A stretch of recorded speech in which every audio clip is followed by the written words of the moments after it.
So, I suppose this is the inaugural episode of the Rokaka-cast. Is that really what we're calling it? I would like to put a Locacacast Oh, are you one of those, man? because of, dude, the official Romanization appears in the I feel you. I feel you on that. I mean, I understand. I'm a big proponent of, like, hey, man, incoming visual evidence. okay. All right. I'm a big proponent of if they spell it romanized in the Japanese manga, that's how it's supposed to be spelled. Like Gatsu versus Guts, they put Guts, man. It's definitely Guts. So I feel you on this. However, I'm going to go with my heart tells me Locacacast 6251 is for the serum. And it's still okay to call the fruit Rokakaka with an R. I'm following my gut. I mean, That's what I like to say, I at least. mean, you could, but we don't have an official Romanization for the fruit. That's So true. if Until you we think see it about it, printed the the other way, serum it's is the not truly. closest thing we have. Mm. Okay, you have defeated me on the Plus, opening point plus, of the plus with episode. plus with this, you have you're doing sort of a portmanteau of like Locacacast and cast, and it flows much better if you actually have the C in there. Yeah, that's true. You're not going from K to C. That's true. All right, so this is actually we're waging a battle to see what we're gonna type in the title when we make it the video. So I guess it'll be Locacacast. I don't know. This is a weird example of like audience only spoilers. They know what it's called. Yeah, true, true. We're figuring it out. It's dramatic irony. The audience is aware of it. Anyways, so I guess welcome to the first episode, and I guess let's begin by introducing ourselves. Chris, who are you to talk about JoJo? What are your qualifications? Well up on the manga, and I do enjoy the animes. Yeah, I feel you on both counts. I've read parts 5 through 8, and I've seen all of the anime up to this point. And I have a Joestar tattoo on my back. Those are my qualifications. And I used to make mashups. Anyways, so our qualifications, we're big fans and we'd be reading the manga up to the present day. So, how did you feel about chapter 92? 93 was this month? 93 was, and I gotta say, it feels like the calm before the storm. Like Mm-hmm. they're setting up everything, and it's gonna go down. It's probably not actually gonna go down next chapter. I Hmm. feel like next chapter we're gonna go back and cover what Mamizuku or whatever his name was doing up until this point. But then after that, it just goes forward. I have a part of me that says you're right because I know Araki would love to do that, to just jump back more and deny us further of like what comes next in the timeline. But I feel like he's gonna keep what Mamazuku's been up to a secret and not cut back to him to then have like a to bring it in for a dramatic reveal, like aha, but Mamazuku was here the whole time, which gets into Well, no, but you see, now would be the time to do that because now is like you have a character who is arguably about to die, and then we jump back and we see the setup to how she gets out of the situation because I'm not sure there's any way that she can really get out of this situation who that Tsurugi she's in right now. Oh or no, Yasuo, not Tsurugi. I'm talking about Yasuo. right? Okay. Yeah, I don't know what she's gonna do about that. I wonder if there's some sort of. Do you think that Josuke sent off in that package some Locacacast 6251? Like, do you think that he didn't break all of them when he stand rushed the wall? Because otherwise, what else valuable in Well, that room was there? before we get to that, I Okay, think I we was should just probably bringing like that up because I was like, is we should Yasuo gonna drink it and get Rocky then instead too? of instead of Sorry, I instead of talked over jumping you. Go around ahead. to like different threads,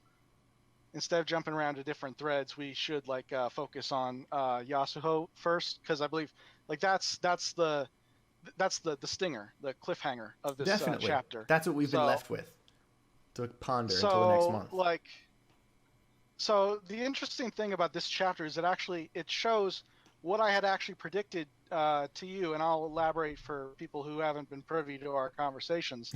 For people That outside of the server. yeah, that Yasuo's stand, Paisley Park, is like the thinking man's Star Platinum in that it started off with a pretty broad application of its abilities, which were poorly defined, and as we go further, we're going to see it more defined. And in this chapter, you see her doing a lot of one thing. You see Paisley Park jumping around from electronic device to electronic device.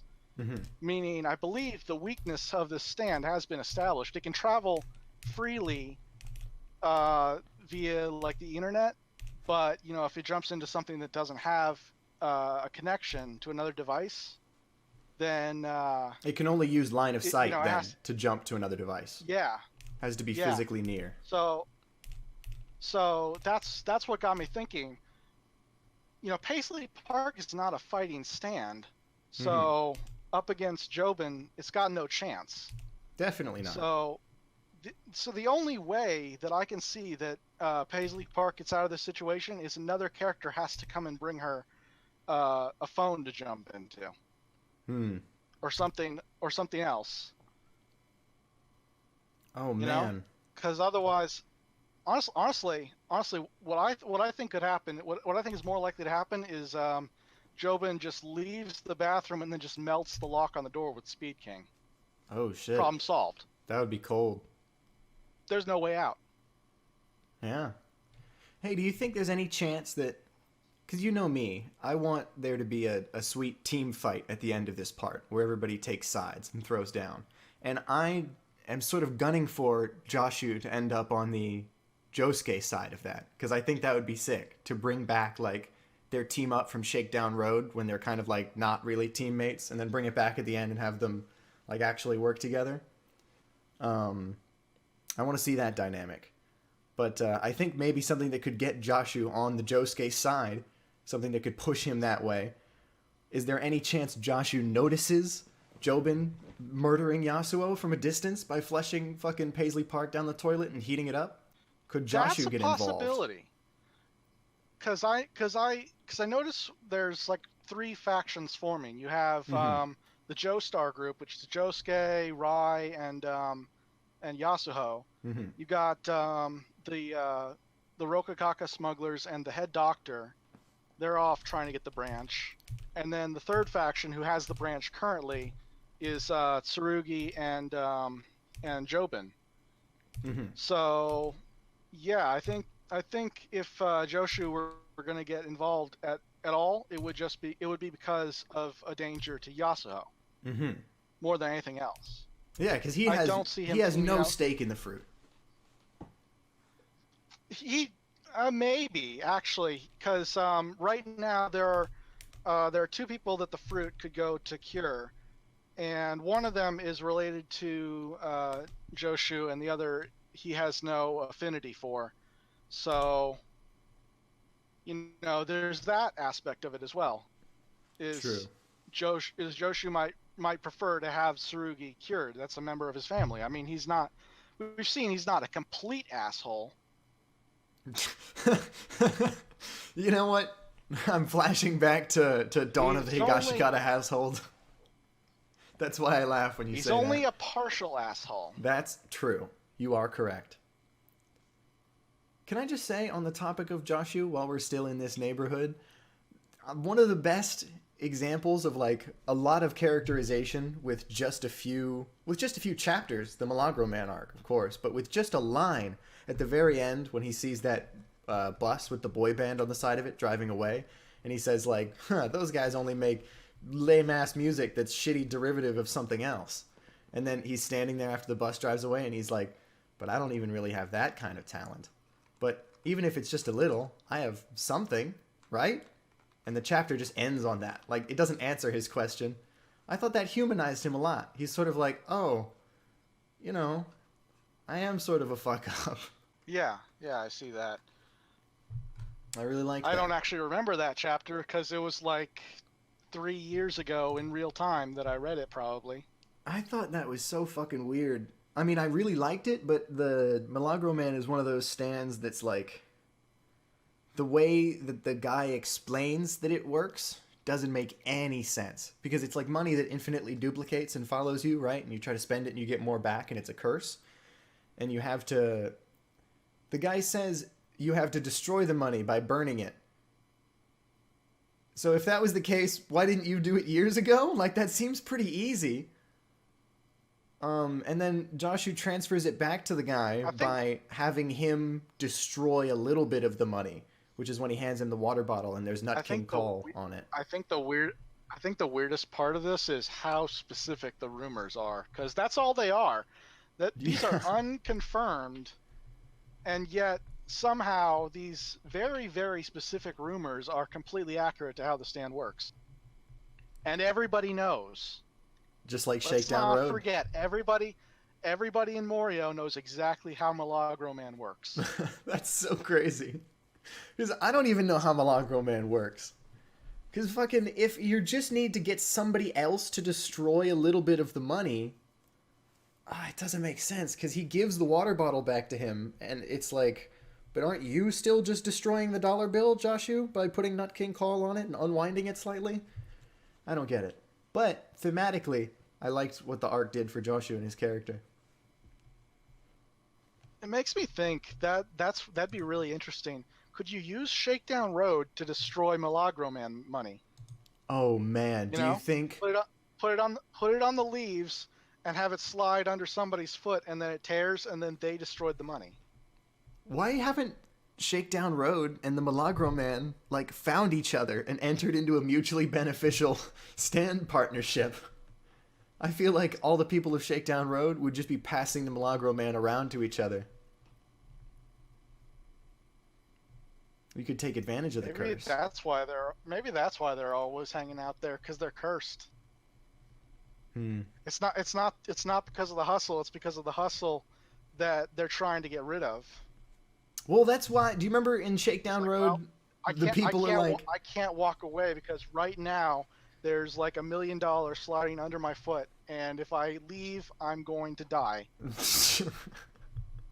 I wonder if anybody on Shakedown Road has ever like tried to shake down like a kid who broke their turtle aqua display or whatever, and then he gives him a 13R bill, and he's like, "Oh no, never mind, you're free to go, kid." If these stands are just like phenomena that occur around the town, I think they would interact. Yeah, it's kind of crazy how widespread the knowledge of stands are in Part 8. I was going to bring this up. Do you remember the guy? Sorry, go ahead. Oh, no, you were going. Well, we might have been going to the same place. Do you remember the guy who tells Josuke the legend of Johnny Joestar and about the stand leave things on Shakedown Road? It's like, how do you fucking know this story in such detail? Why do you know what stands are? I don't know. I feel like that old man was a stand. I think everybody in Morio is a stand user. There's just so much weird shit going on in this town, and everybody's completely they know the deal. Dude, fucking, do you remember how in this part, Norisuke says even within our own family, we don't talk about our stands, we don't show them to each other. Like you wouldn't tell your family member where you hide your porno DVDs. What if that's just how society is? Everyone's a stand user, but it's just polite to keep it to yourself. I believe his exact words were, and don't quote me on this, because like I said, this would have been 5 years ago that I read this or something. Mm-hmm. But I believe his exact words were, "Stands are like your asshole." Yeah, I'm pulling it up right now. What is your stand? And remember, this is the same guy who said the dick is very important. That's in the same fight. That's at the end of Yotsuya Yamiyaga, and I'm Yagiyama, and I'm at the beginning. His line is, "My ability is a long-distance stand, but I'm not saying anymore. This is private. You wouldn't tell somebody in your own family where you hide your porno DVDs, right? You don't go showing other people your asshole. Stands are the same way." There you go. There you go. That's the quote. He closes with it. It's a powerful closing line. I feel like we were going to talk about something. We were going to get back to something. And now we're off on many chapters ago. We started talking about Shakedown Road and the Well, Milagro Man. as long as we're on Norisuke, we can talk about the death prediction. Yeah, okay, so what the fuck do you think is happening with that? Like, with your best prediction, what do you genuinely think is going on? Okay, so in the panel, which you said I believe was like 12 minutes before the harvest, Yes, I'm looking it up right now. Here it is. we see Tsurugi, It's 13 or minutes. possibly a stand user, that has the ability to change appearance, which is not out of the question. I think there's like one in every single part. It's definitely one of Iraqi's favorite stand abilities, changing appearance.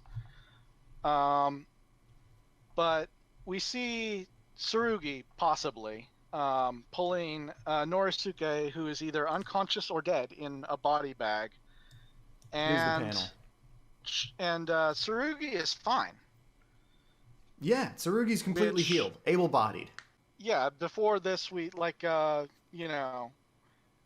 able to walk, much less, and he looked like a origami crane was coming out of his head. He actually looked like a model whose like vertex shit is out of whack, and there's just like shit jutting out of them. Like when a game glitches out, your console gets too hot. You're playing like zombies, and they're just like crazy vertexes coming out of him. That's what he looks like. He looks like a Half-Life glitch. Yeah, that's accurate. Like when you put the tilted facial cartridge? expressions on 500% or something. Oh yeah, facial expressions 500%, indeed. But yeah, I want to note also in this panel. Or here, you go ahead. I was just gonna say Norisuke's hand's fallen off. Oh yeah. Okay, about the hand. Hold on, let me actually take another look at this panel. You can say what you were. Oh, for sure. And on the very next page, at the very top, it says time until the harvest of the new Locacacast fruit: 0 days, 0 hours, 13 minutes. And that's I think the first. No, it's not the first one, because I think the first one that shows up is like 2 weeks. It says 13 minutes, and then there's a picture of the family, and it says these are the events that happened 7 days prior. So we go back 7 days, and then that's Mitsuba arriving at Tsurugi's school. So if this is in fact Tsurugi and not someone pretending to be Tsurugi, that would mean that this has to be after Tsurugi's been cured. And clearly, Norisuke was not used for that purpose, because Norisuke is not stone. We've seen what happens when the curse gets cured. It gets passed on to the person whose body is used to cure it, and then they turn into a rock. I 100% forgot about that. So that was good you brought that up when we were talking about that the other day. Because I totally thought up to this point, oh, so the fruit isn't used on Tsurugi, they kill Norisuke and transfer the curse. But I forgot he's supposed to turn to stone. Yeah, that's what makes me think that I believe that it's actually going to be Rai who is used to cure Tsurugi. Oh, man. I know. It's I mean, it's coming, isn't it? There's no way he survives the part. Yeah, like if you were gonna kill anybody, it would be Rai. You know, he shows up about halfway through. He's he's the only ally other than Yasuho, and I don't think they're gonna kill Yasuho. Yeah. That's crazy though, that like the most of the part Josuke's on his own with like occasional support from Yasuo when he can even get to see her. Because if you remember, they make a big deal about like just fate is keeping them apart. Like they just can't quite meet, and then they eventually meet up right before Carrera shows up with her hair stand, Love Love Deluxe, and then he goes off with her, and it's like okay, bye. But like they can't meet up for a long time. Oh, anyway, I was just saying it's crazy the group is so small for so long, and then they add the permanent third member. Yeah, especially considering how long the part is, actually. Yeah. Although Steel Ball Run was kind of the same deal, where like it was 2 guys and their horses for the entire part, and occasionally they would have, guest starring Hot Pants. Yeah. That's great though. That's like an actual like old Western TV show from like the 60s. That's like a classic. Like you would have your main players, and then you have like some guy who maybe was the lead on another television show a couple years ago come on and play like the guest starring possible evil character just for that episode, like featuring Mountain Tim. Yeah, but yep. Yeah. So going back to Norisuke, and I think we can use this to actually uh, loop back in on an earlier conversation. Obviously, Norisuke is not used to cure the rock curse or whatever it is, the Higashikata family curse Right. on Tsurugi. So, if in fact it is Rai, I believe what we're going to see next chapter is it's going to go back a couple hours to before, or to right after Josuke jumped out of the cop car and got nailed by all the rain. Mm-hmm. And then from there, we're actually going to follow Rai, like to, he'll either he'll break out along the way, or when he gets to the police station. Because they said And they were his bringing goal him is to a no holding longer pen. his goal is no longer to follow the head doctor, so he won't be under the effects of the stand anymore. So instead, what he'll do is he's gonna follow up on another lead, which I believe is gonna be Toru, who he saw back at the hospital. Mm-hmm. And I think he said that that guy looked suspicious or something. I don't know. Yeah. You're bringing it up, okay? But Are we... I think he's gonna go after Toru, and from there he's gonna find out what Yasuho's doing, and he is gonna go check out the Higashikata estate, and that's how he's gonna get reunited with Yasuho. And another reason why I think this is likely to be the case is we haven't seen these two in a group for the whole part. It's mainly been it's either been the three of them, or it's been Yasuho and Tsurugi, or it's been Josuke and Rai. Mm-hmm. Not much, just Rai and Yasuo, if any.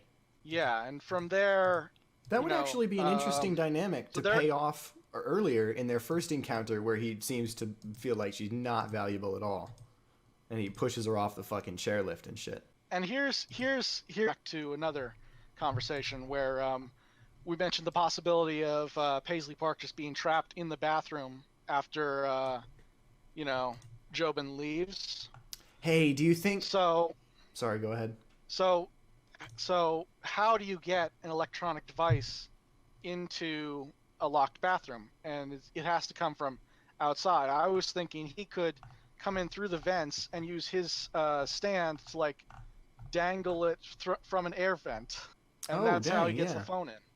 That could work. So what were you wanting me to look for with Mamazuku saying Toru's suspicious? Where is that, do you think? I'm not exactly sure where that one is. It would have to be like before chapter 89, I think.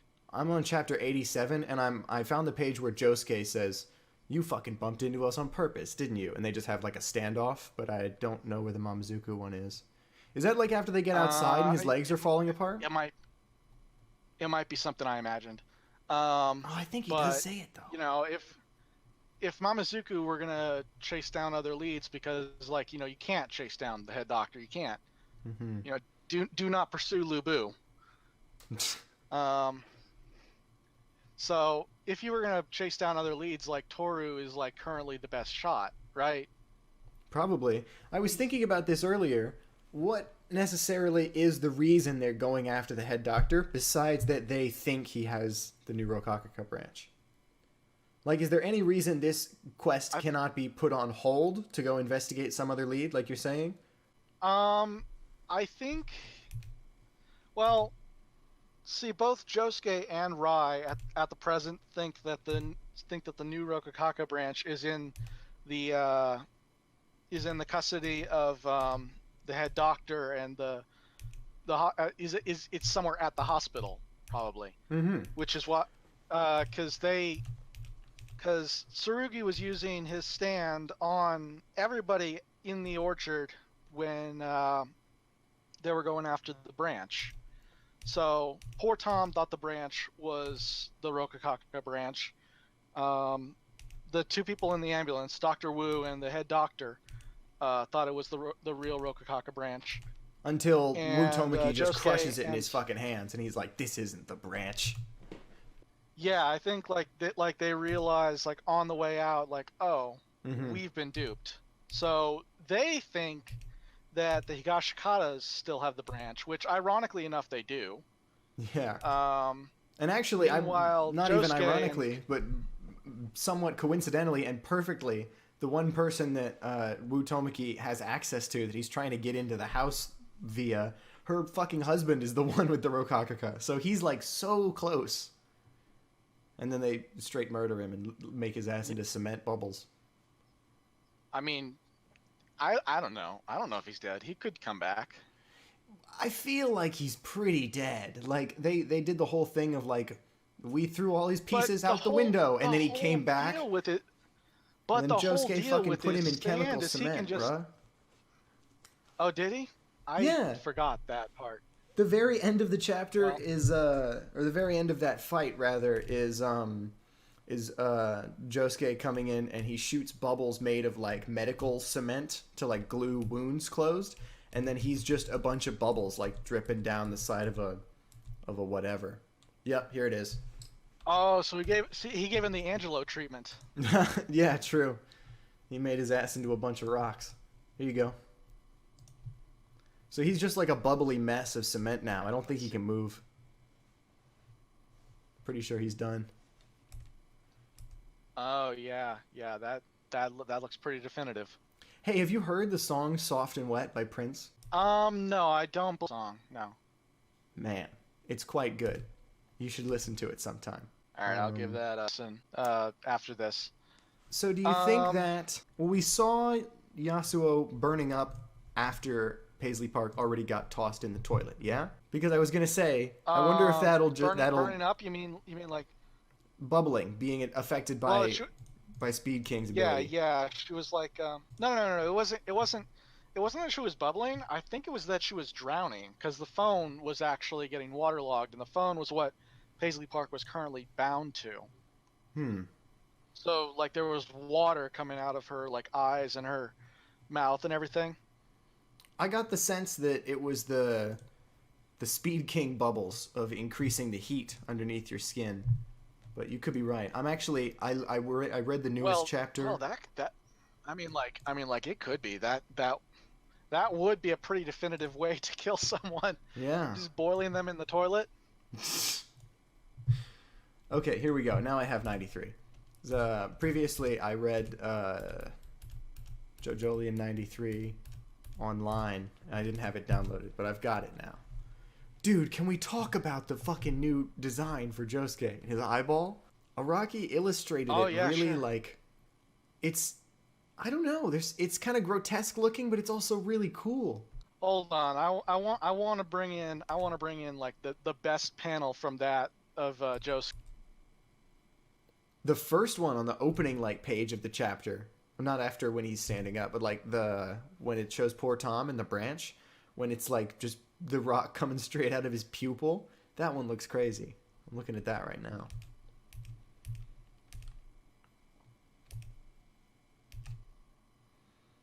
So what do you think he fucking means by it's okay if I'm made to go after him?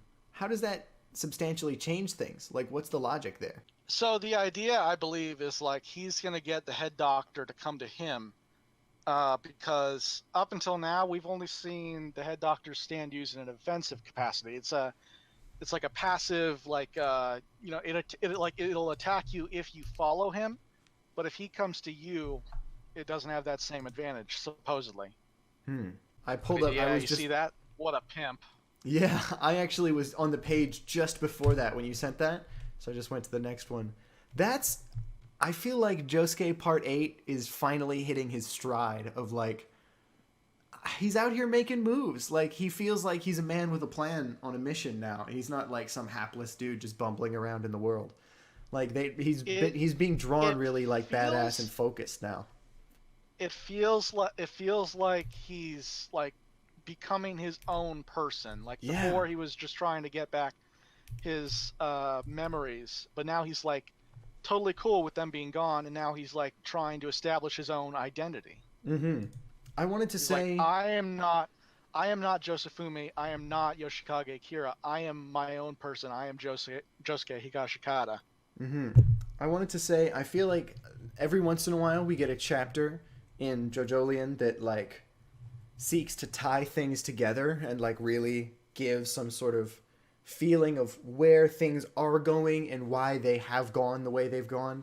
You know, like chapters that really try and tie everything together. Like when Mamazuku, right before the urban gorilla fight, he's talking about if there were people trading the Rokakaka like a drug, logically there has to be somebody above them studying the Rokakaka like a drug, like a pharmaceutical drug. Like, so our enemies are probably doctors, scientists, people high up in society. I thought that was a really cool chapter because it makes sense then, like, oh, okay, so this isn't just a bunch of random rock humans. Like, chapters like that tie everything together. Another one in that category. But then, ironically enough, also rock humans. Yeah.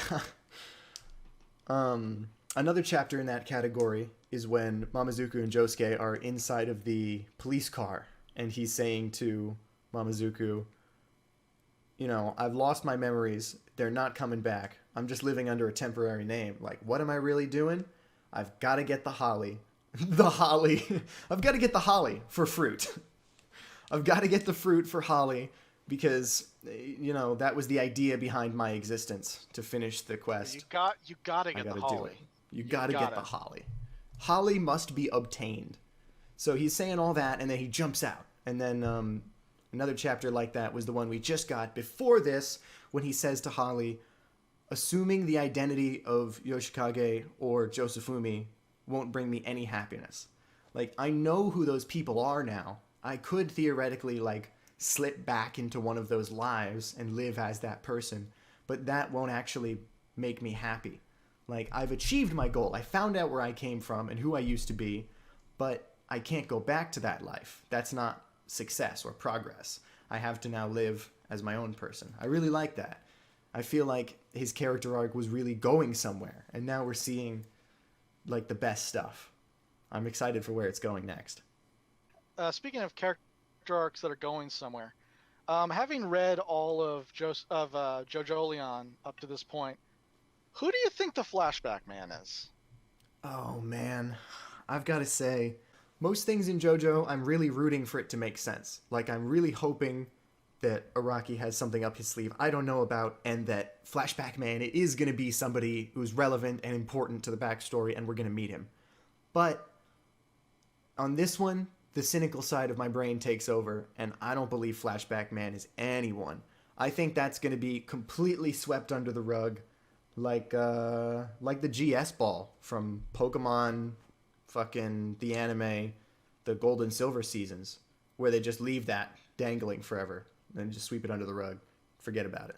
I think that might end up being like a legendarily unresolved plot thread. See, I disagree. I don't think that it's going to be completely forgotten.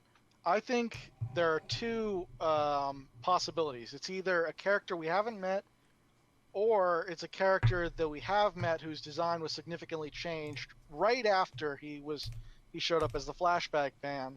Right. And we aren't going to really know who it was until like later when we either see, you know, the flashback again with the new character design, or more likely until the anime, which we're going to be like 50 when it comes out. Dude, I fucking... you know, Stone Ocean is awesome, Steel Ball Run is awesome, but I'm so in the JoJolion mood and the JoJolion hype right now that, like, if we could skip to part 8 and get that animated first, I would vote for that. In the election, if they held a poll, I would vote for it. I want to see these characters move. I want to see this story brought to life with color and motion. I agree with you, but like you can't just skip parts. You can't. You absolutely cannot. If you're gonna animate, like you gotta go like in the order that they were actually like written. Mm-hmm. You know, and 6 and 7 you can't just skip extra terrible to skip, because how are you gonna not pay off the original universe and then not fucking do the backstory for 8 with 7? But like bits if of I eight bits of just eight want just it in my make lifetime. no sense without 7. Yeah. But I just want to see it in my fucking lifetime. Yeah, but then it becomes like manga reader elitism is like, well, I guess you should have read the manga. Oh yeah, indeed. I really like what David Productions does. They try and make it like a comprehensive experience. There's very little like, oh yeah, that was way better in the manga. Oh yeah, they changed that. You should probably read the manga as well as watch the anime to get the full experience. No, with David Production, they make it pretty like you get the full JoJo experience of that part just from the anime. They translate it quite well. Like I still haven't read the and manga and for part also 4. and also color and motion does a lot for um the clarity of a work. Absolutely. Like JoJolion, like if you go back, some of the color or some of the black and white chapters, they're incomprehensible. Like you can't follow what's going on. Yeah. But then like the color comes in, it helps a little. But as we've seen with Vento Ario, motion is what really helps. Like I don't think anybody is confused anymore about what King Crimson does. Yeah, I think people have it. I think people still like to quote the meme because memes are fun, but I think people understand that stand now, and that's kind of beautiful. We didn't have that for so many years. Oh man, so we were talking about the poor Tom fight earlier, and how there's like 3 factions now. I am so in love with that. Like my favorite panel of that whole arc, the entire poor Tom fight, is probably at the very end when Jobin is holding Tsurugi and they're holding the branch and it says, "We defeated everyone!" I love that. It's just like a cute little celebratory father and son moment after like brutally playing their friends and family members and making Josuke plunge to the depths of despair. Burning down the orchard. Yeah, I know. Like, Burning what the down fuck? the orchard, getting a man exploded, getting another man shot. Literally turning Mamazuku into spaghetti on the ground. Did people really think Mamazuku died back then? Spaghetti. When he was completely destroyed and turned into spaghetti? I think yes, people did. I think yeah, people definitely did. For a I know page I or did. two, I thought was like, wow, this character is toast. For a page or two, I was convinced because it looks very much like, I mean, it's very smart of him to feign death in that way. Because he was in the bubble and he just like started to buckle, like he loses that chunk of his leg, and then he's like, blah, and then he just becomes spaghetti on the ground. But I guess he can just unravel that fast. While we're on the topic of the different factions, what do you think the odds are that we will see some sort of truce between Josuke and the head doctor? Like he's gonna actually he's gonna be like, okay, here's the deal. We don't have it, you don't have it. I know where it is now. I'll take you to it, but then after that, we get the fruit. You get the branch, we get the fruit. I don't know. I think that the Josuke versus the head doctor fight is going to end up like he's going to go through hell and fight and maybe even kill the head doctor, probably just to gain the piece of information that they don't have the fruit. Like that might be, okay, finally, I'll tell you the truth, my dying words, we don't actually have the fruit. And then that propels him to go back to the Higashikata household. Crucially, go back late and get there after whatever is currently going down has finished going down.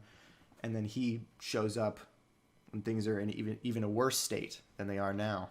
Part of that is wishful thinking on my part, because I thought out a possible scenario, right? And like it would be great to see like some sort of dynamic between Josuke and the head doctor, because currently none exists. Yeah, right? We don't know how these two characters will interact.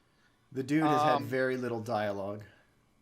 But I came to a realization, and that realization is, you know what is a perfect counter for the head doctor's stand? Mm-hmm. Born This Way. Think about it. When it attacks you, it never moves towards you. Only away. Huh. Shit. I didn't even think about that. It's been so effing long since I've read the Born This Way arc. Dude, do you think that's going to happen, though? Do you think Kyo Nijimura is going to have any sort of relevance? Well, here's the tricky bit. Right now, I'm not sure there's any like it would be really difficult to come up with a reason for Kyo to fight the head doctor, right? Because unless like she didn't know that Josuke and the head doctor had teamed up, right? Which is always Hmm. possible. Because Josuke's motive right now is to cure Holly, Hmm. which would benefit Kyo. So like if the head doctor just showed up on his own, I could see Kyo fighting him.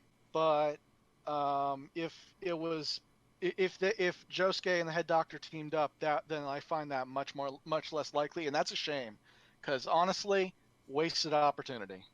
I think you may be onto something. I'm not sure if they're going to team up, but I think you could be right in that perhaps it won't be a standard, they meet, they fight, he dies.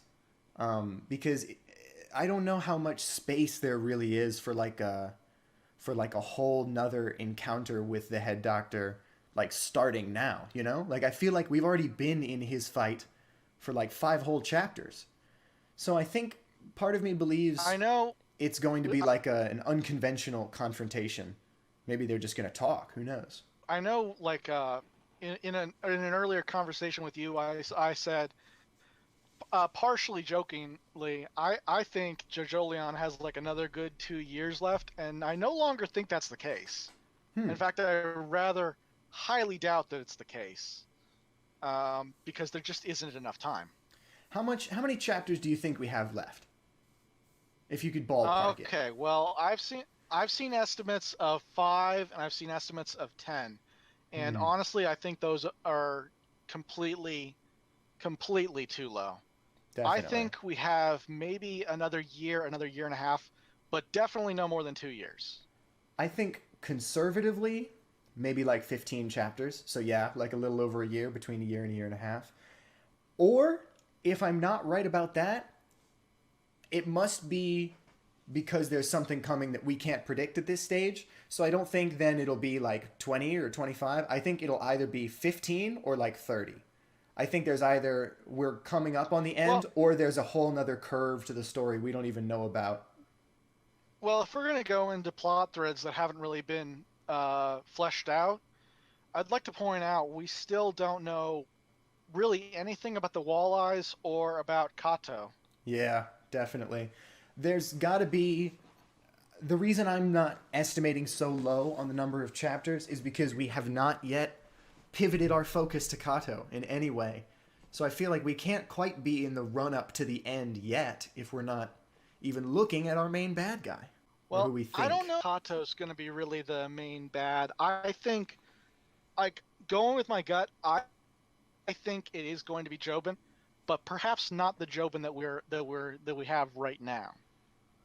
You Hmm. know, I think and that. Araki has shown like a shift in like villain motives to where like your main villains are usually more sympathetic as you Mhm. move through. Like Valentine just wanted to make America great again. Yeah, and keep it that way. I think it is extremely likely that Jobin is going to turn out to be the main bad guy, and the reason is he has a very sympathetic motive. Hmm. He wants to help his kid. Yeah, that's a very noble goal. I mean, that's ostensibly what. Well, I was But gonna say that's what but Josuke would we've be also doing with a seen he fruit, but has he's giving some it to Holly. we've also seen he has some ulterior motives. Definitely. Like he is working with the Rokakaka smugglers, and there was like a while back. Do you remember? There was a conversation between him and Norisuke at a baseball game or something. Yeah, where he's saying we need That to import like much more cheap and popular stuff, and Norisuke is like, no, only high quality fruit, my son. I don't actually remember that conversation very well because, like I said, it was a long time ago for me. Um, you're the one who like more recently read all of it. So Oh yeah, I started um, reading JoJo in like October this year, so I'm a very recently jumped on the train. yeah, and I've been like a monthly reader since.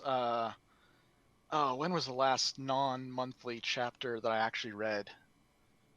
Oh, I can't Where did you remember. catch up to when you first started JoJolion? Like when you got to the end and you were like, "Wow, so that's where we are." God, it was probably before the approaching objects. The um, remember uh, Josuke and Norisuke fighting one of the rock people. I am a rock. Yotsuya Yes, that one. Yagiyama. Yeah, that's the one where he says your stand is like your asshole. That's funny Yeah, because I think it was like right before that is what is the point I caught up to. right at that point, right before that fight is where I initially like dropped JoJolion. And not because I didn't like it, but I think I was definitely burned out because I just read through parts 5, 6, 7. That's a lot of JoJo. And I was like, maybe I should save this part for later, and especially when there's more to read and I can just sort of burn through it. And I actually looked up where the manga was at that time. Like if I had chosen to catch all the way up, that was like in like November. No, I don't know the month, but it was sometime in 2016. I looked up the actual date of it and what chapter was out that month. It was like the end of Vitamin C and Killer Queen. So I would have caught up on that, and then I would have read monthly from that point to now. I don't know that I So would have wanted to do that. for people who are more familiar with JoJo's Colored Adventure, at the point where I caught up with JoJolion, JJCA was still doing scans for JoJolion. Wow. This was before they took a big break. This was back on Batoto before it collapsed in on itself, and then I guess came back, and now it's fine. I don't know. I read on MangaDex now. Yeah, me too. They lost a lot of market share by tragically dying like that. What was I gonna say? Dying is very bad for your business. Extremely. Just ask Norisuke. Da da da ba da ba. Da. Hey, We got one, ladies and gentlemen. So I'm looking back at Yasuo, and yes, indeed, it does look like there's water coming out of her eyes and stuff. But if you look back on Paisley Park, it does have the little Speed King like boil bubbles and the little like lines showing he's activating his ability. And when he picks up the phone, but here's the thing. no, you know what? I I'm was not gonna say when he entirely picks up the sure phone, that she starts boiling, but that's not true. I'm looking at it right now. It's after she I'm not drops it in. enti- I'm not entirely sure that those lines are actually from Speed King's abilities. I You think could be it's right now that I'm looking at actually it like again. I th- You I could be think right. I think it's part of the look of Paisley Park possessing the phone. Hmm. And those lines are supposed to represent like a Electricity, the point of fusion sparks. or something like that. I don't know. But if you look on the page right after where the water's coming out of her face, her fingers are crumbling away. So her drowning, the stand drowning, actually is killing real Yasuo. So it's as serious as if he was using Speed King. I feel it's still a real one. And I don't doubt that Paisley Park can actually leave the phone and get out. But the problem is then what? Because Speed King will just donut her. Yeah. Shit. That's true. Hey, do you like Speed King's legs that we just saw for the first time on the chapter page? Give me a second. I need to look. Oh, it's actually it looks like it's not on the damn chapter page for this one. Was it on the front of 92? No.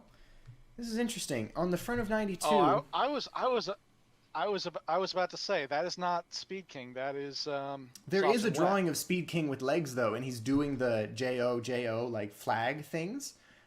But he's not on the cover of 92 Dangerous Pursuit. He's No, not no, on no, no, no, no, exactly. Let me pull it up. I have cover 92 Dangerous Pursuit 4, and the next one, Ultra cover from 93. Where's the cover? CD King's on this one here. Let's let me get it for you. Okay, is that pretty No, it's not pretty. That's not right. If you look on the Ultra cover, you see the stands on the sides, doing like flags all around, over to the left, there's no you can see. Anyway, so I sent you the image. Okay. I see it. It's So, the volume 22 of JoJolion cover. That's what I was thinking of. And it sort of has the same cover as the Ultra Jump one. It's sort of just like a remix. People are in different places. Yeah, this actually, if I can talk about a different manga for a second, a recently One Punch Man actually did what I think they're going for here, which is you put all the volume covers together and it makes a big picture. Hmm. They recently did that with 6 of their volumes. Hold on, let me grab that if I can find it. Okay, cool. Okay, so here's what I'm talking about. Check it out. Oh, nice. That's really cool. Here, I'll open that big on my screen so people can see it. Yeah, that's pretty sick. I love how volume 20 is like just the fist and the dog guy. Yeah, that's awesome. So I see what you're going for. But I think that the reason it bleeds off the page like that, like it goes to the edge, is because they I think it wraps around and then the same design is on the back. The characters holding up the flags. Oh yeah, yeah, right. Okay, so actually I was wrong. It wasn't 6 volumes. It's actually 3 volumes because you can see the volume numbers 19, 20, 21. That's actually the back cover. Oh, I So it's see. weird. You would actually have to buy. You You would gotta actually have to link buy up with a 2 of each friend. volume. That's Yeah, crazy. you would actually have to buy 2 of each of these volumes to get the full picture. Or you could bring your volumes to the bookstore and link up with like some public ones. But like, damn, that's such a procedure. Yeah. That's hilarious. Or you could actually or I know this is sacrilege, but you could cut the back cover off, and that's how you get that. Yeah. Ah, that's sadness. You know what they should have done? They should have done it like, or no, because then it would be there's just like peaks and valleys. I would say you could have the book be sort of half open to like the middle page and set it down that way, and have the front and back cover bleed into each other. Yeah, yeah. You're talking about like the continuous front cover back cover Yeah. thing, but like applied to 3 volumes. Yeah, that would actually be sick. So back to Jojolian. I think the last thing we need to Yes, cover please then, let's go back to Jojolia. indeed. Um, so we talked This is extensively. not the One Punch cast. Yeah, we talked extensively about the Yasuo and Tsurugi storyline and the Jobin stuff. Oh, I was gonna say, I see what you're saying with maybe Kato won't be the main villain, maybe it'll be Jobin. But let me ask you this: do you or do you not believe that Kato is behind Jobin? You know, like sort of supporting him from the shadows as well as Jobin supports her. Like he picked her up from There's prison, common he fan let her theory that into the that the house. main villain. There's a common fan theory that the main villain is actually going to be a fusion of the two of them. And given what's been happening so far, I gotta say, I would believe it. I believe it too. I feel like we're definitely gonna have like an Emperor Darth Vader situation where That's bullshit, but I believe it. she's like the master manipulator and Jobin is sort of like the he's the One dangerous second, one. my cat has decided he wants to go outside. Okay, you were saying? Right. So I think it'll sort of be like Emperor and Darth Vader, you know, like the Wizard and the Dragon with Kato and Jobin. Because if you go back, like Jobin is the one that let her in the house. Jobin is the one who was cured by her murder. The Vrock disease transferred to that kid. Um, and so Jobin is sort of like her secret ally in the family. He's like a gopher for her almost. Uh, he let her into the house when she came back after the Tamaki Damo fight. He picked her up from prison, and then her cell Could phone, she called him right after she got out. It could be, especially considering in Steel Ball Run. It seems like the trend that Araki's on now is that the main villains now get space-altering powers instead of time-altering powers like they Mm-hmm. did in parts 3 through 6. Hey, real quick, are you a fan So, of High Voltage? but Do you like that stuff at the end of part 7? yes, that's what I was actually getting onto. Oh, sorry. Go ahead then. Go Um, ahead. is is but they're not the main villain, but somebody after the main villain gets a time power, right? So in this case, they brought the Dio from another world with the time stop. So you got the time power and the space power in the same part. I think they might do something similar in JoJo Leon. And the reason I say this is because Kato we know has like a space ability, sort of. It looks kind of like D4C, Yeah. not the body of the stand, but like the ability. she's putting stuff in her deck of cards, Do you watch right? X-Forts, the JoJo YouTuber? No, not really. No. Not really Um, me either, but I did catch a video of his that was he was talking about Kato and how her stand is similar to Funny Valentine. And this is sort of a far-fetched theory on his part, but I'd be very amused and I'd be pretty happy if it was true. If Kato's maiden name is Valentine and she's descended from the Valentines, that would be a little too Star Warsy to have everything be about these families. But that's kind of what JoJo's already about with like the Joestars and the Brandos. yeah. It would So be a little that interesting. I had ever ahead. since Jobin said the line about how or I don't know if it was Jobin or if it was like some narration or whatever that Speed King has abilities that he keeps secret even from his own family, Mm-hmm. right? So I had a theory ever since I read that line that Speed King's actual ability is not to heat things up; it is to add properties. Oh You man. know, because Josuke's takes properties away, Jobin's adds properties in. And I think if we were to see an evolution of his stand to like something more like a main villain's, we might actually see a unique time power for like the first time in the series since like since part 6, which is adding in time. I'm not sure how that would work. Interesting. Possible. Um, but the last thing I wanted to talk about, other than I feel like Kato is pulling the strings behind Jobin. I feel like at some point, if Jobin's going to be our main antagonist, I feel like at some point Kato's got to show up and be like, "That's my boy."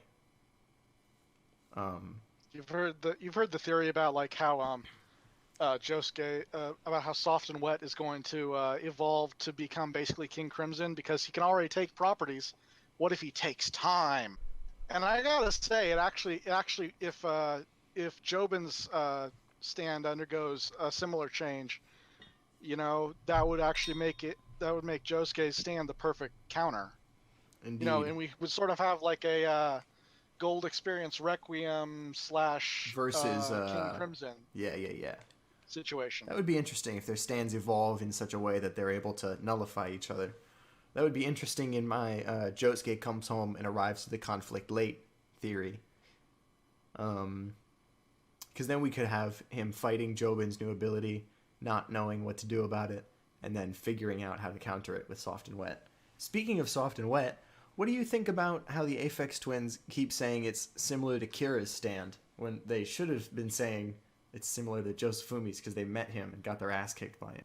Kira's stand. Kira's stand being Soft and Wet, or not Soft and Wet, sorry, Killer Queen. And what's interesting is that fucking... It's weird that actually though, like it seems like it's inconsistent. Like yeah, uh, Kyo Nijimura... Josefumi also had bubbles. Yeah, Because he took Kyo Nijimura... the salt out of his suit. At the very beginning of the part, at the end of the Born This Way arc, if you'll remember, this was a long time ago for you, so... in the Born This Way arc, at the very end of it, she is right before the lemon and the tangerine, where she shows him the equivalent exchange properties of the ground. Which, by the way, I thought they did that a little too early in the part. I felt like we learned that, and then I was like, oh, okay, cool, so mystery solved. He's the fusion of two guys. But it wasn't really treated that way, because then it was like, okay, so who's the other guy? I get that. But I was like, oh, so you can just bury two people in the sand and they come out as each other a little bit? But I guess the idea is that if you did that with normal people who haven't eaten any new Locacacast fruit, it wouldn't work. They would just die. I guess that's the idea. But, Kind of weird that it works with a lemon and a tangerine when they haven't even been exposed to the Locacacast. yeah, well, I guess that's just the power of the equivalent exchange abilities of the walleyes. I'm thinking that the Locacacast allowed them to live after that process. I don't know. Anyways, what I was actually getting at was... Another famous Iraqi forgot! Yeah. Dude, Iraqi Forgot has become such a war back and forth of, like, what now... People have said it too much, and there's now a backlash of, like, look, man, not everything is Iraqi Forgot. Some of you motherfuckers just aren't paying attention. Like, a lot of this stuff is explained, but it's in a tiny little speech bubble, so it's easy to miss. But a lot of stuff, yeah, he does forget. But some of it is. I get it. But, what was I gonna get at?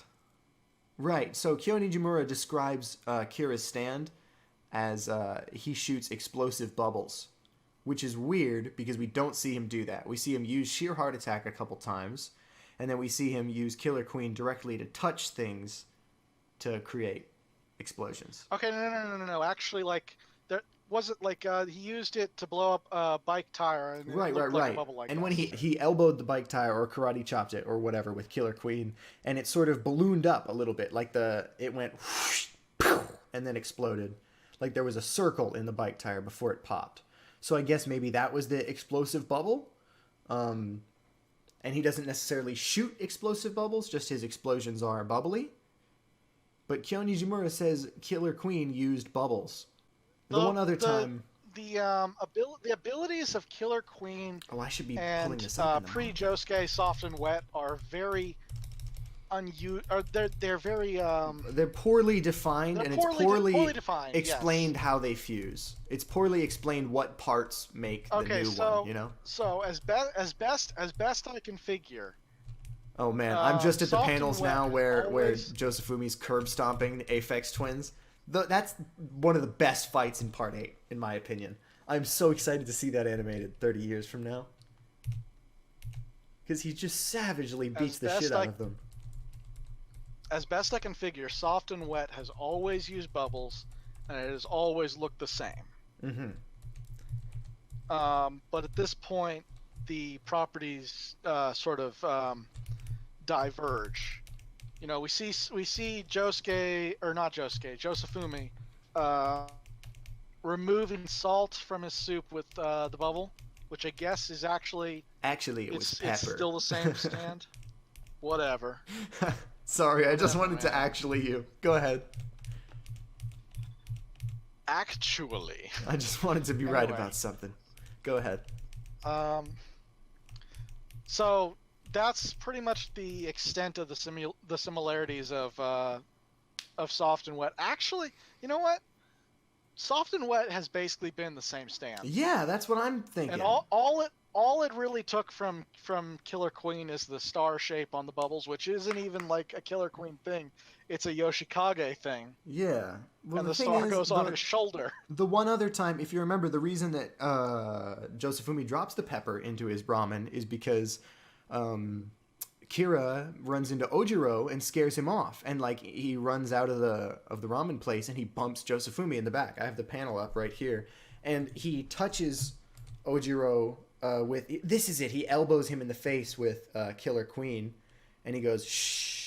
And it's like, oh, that's cool. Josuke does that.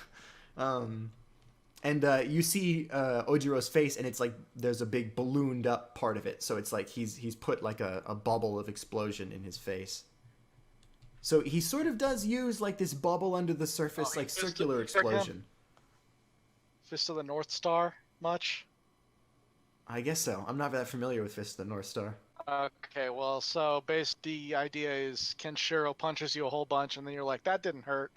And then your head swells up and explodes. Yeah. I remember. I know that much from the memes, but I forgot that you have a little like a bubble effect, and then your head explodes. But anyways, so he uses Soft and Wet, and he has a bubble, and he removes the pepper. But I don't think that he has the ability to make bubbles float over somewhere and take something. Like he only does it at close range. He uses it to graft the branches, and he uses it to take the peppers. So I think he probably gets the distance that ability might be it. from sheer heart attack. Hey, do you remember when Josuke had to fire his bubbles from his shoulder? He only does that firing from the shoulder thing like 1 or 2 times, and then I think a lot of that stuff can be chalked up to he just literally learns how to use his stand better as he uses it. Because like at the beginning we see him using only 1 bubble at a time, and then later he's able to conjure like dozens of bubbles just with a couple strikes. So yeah, makes sense. I thought it was another Iraqi forgot thing, but then I realized it actually could be him learning his stand because he is an amnesiac. Yeah, definitely. See, that's the debate of like what are real Iraqi forgots and what are like, oh, we can explain that. That sort of makes sense. But yeah, so Killer Queen sort of Honestly, has. I'm glad that's not an Iraqi forgot because, honestly, Josuke only being able to fire from his shoulder is lame. Yeah, that would be lame. If every time, like, he was just, like, soft and wet, and he just farted a bunch of bubbles out of his nape, It's like of his neck, gotta that'd be stupid. gotta get this shirt off. Or he just, like, leans forward like Blastoise, like, using his shoulder cannon. Silly. Well, he is a water. Yeah, he's water fighting. Josuke is. Do you have that? Do you have that picture? What picture? 'Cause, Oh, I'll pull that up. hold on. I'll pull that up. All right, if you have it, definitely send it. I have it on my phone. I would be able to get it. It's But got to I- be in this chat. Hold on. I'll just keep scrolling up. You keep talking. Okay, I don't think I DM'd it to you though. I think it was in the actual server. Anyways, so Killer Queen sort of has like a circular type explosion, maybe like a bubble under the skin that we see a couple times, but we don't see him ever shoot any bubbles, any fire any explosive bubbles like he does with Stray Cat, which is sort of what I and I guess everyone thought Kyonijimura was saying. We do see him use Sheer Heart Attack a couple times, which I guess is where Soft and Wet got the distance, the range, because it merged with a stand that had a long distance ability. But in addition, I was going to say the one thing that is sort of Kira-ish about his bubbles is that sometimes he uses them just straight up to attack. Like, he just fires a bubble at you, and when it pops, it does like a little, not quite an explosion, but like it pops with some force. Like, you know, when he breaks Tamki Damo's glasses.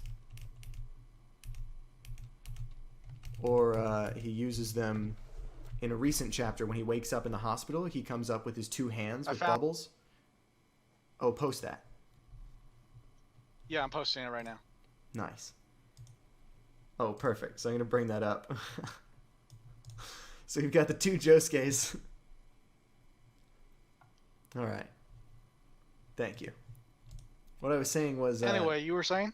Do you remember in the latest, or in the second to most recent chapter, the one with Holly, where he, the guard is like, oh, so you're awake. I saw you looking out the window just now. He reaches his hands up and he has bubbles and they just like pop right near the guy's ears and he just goes unconscious. So he can use sort of like a bubble pop as an offensive weapon, like a little explosion. I think that's what it got from Killer Queen. I don't think Josefumi could do that. And I have one more example I'm going to bring up. Do you remember the Yotsuyu Yagiyama fight against I Am a Rock? Honestly, I keep forgetting the guy's name, but yeah. I don't remember I showed Dainenjiyama. I don't know the... I am so bad remembering Japanese names. I don't know... So bad at it. I don't know all the rock human names. It took me the longest while to even be able to pronounce Higashikata. Yeah. I don't like how in the English dub, the voice actor for Jotaro, and pretty much everybody follows his lead, he says Higashikata. It's like, I get that you're burying that vowel, but it's too buried. It sounds like, I don't know, it's weird. Higashikata. It's a little too... Sounds like Oshkosh. Oshkosh. You know what? You're right. Oshkosh bagosh. Well, this is the panel I was talking about. It's when he's fighting Yotsuyu and they're underwater at the end. And he says, before they jump into the water, he says, I'm not going to use my soap bubble to defend anymore. And then Yotsuyu's coming at him with a stand rush, and he does a single aura, like right to the face, and he leaves a bubble in his eyeball, like while he's stoned. And the bubble pops, and like the stone of his eyeball breaks. And that's like the first big damage he gets on him. So he's using it offensively. Anyway, here's the panel I'm talking about, where he puts the bubble in Yotsuyu's eye and pops it. And it's like a Killer Queen attack almost. Like it's a little explosion. It's very targeted. And it's with a single aura. It's really cool. Yeah. Yeah, okay. So this is the Killer Queen thing. Yeah. Josefumi didn't have range to his bubbles, and he wasn't able to attack with them. So I think we can rule that like that's what Killer Queen contributed to Soft and Wet. I still think it's kind of a bummer that Josephumi's soft and wet didn't look any different from Josuke's. I'm bummed too. I actually would have really liked it if. Do you remember when Soft and Wet first appeared in the very first chapter, and it had sort of a different appearance? It didn't quite have like the heart shaped. Here, I've got it in color right here. And it didn't have like the heart shaped body to it. This is the Naked Lady chapters when he's fighting Fun. So it doesn't have like the heart shaped body yet, and the shoulder pads are totally different. So I was actually extremely stoked because I thought this is what he was going to look like in the flashback. And that's sort of like he had his old appearance just one time at the very beginning when he used him for the first time. Okay, now see, here is like, you see the shoulder pads have like a star on them? Yeah.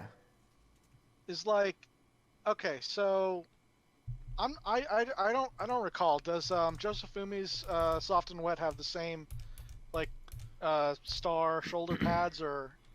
Well, I can find out for you because I have the Josephumi chapters open right here. Hey, speaking of Josephumi chapters, can we talk about... I feel like JoJo has gotten better and better over time at doing, like, emotional storytelling, like, in depth. Just having a character who doesn't necessarily have a gimmick, but he has real stuff happen to him, and it shapes him as a person, and he's a relatable character.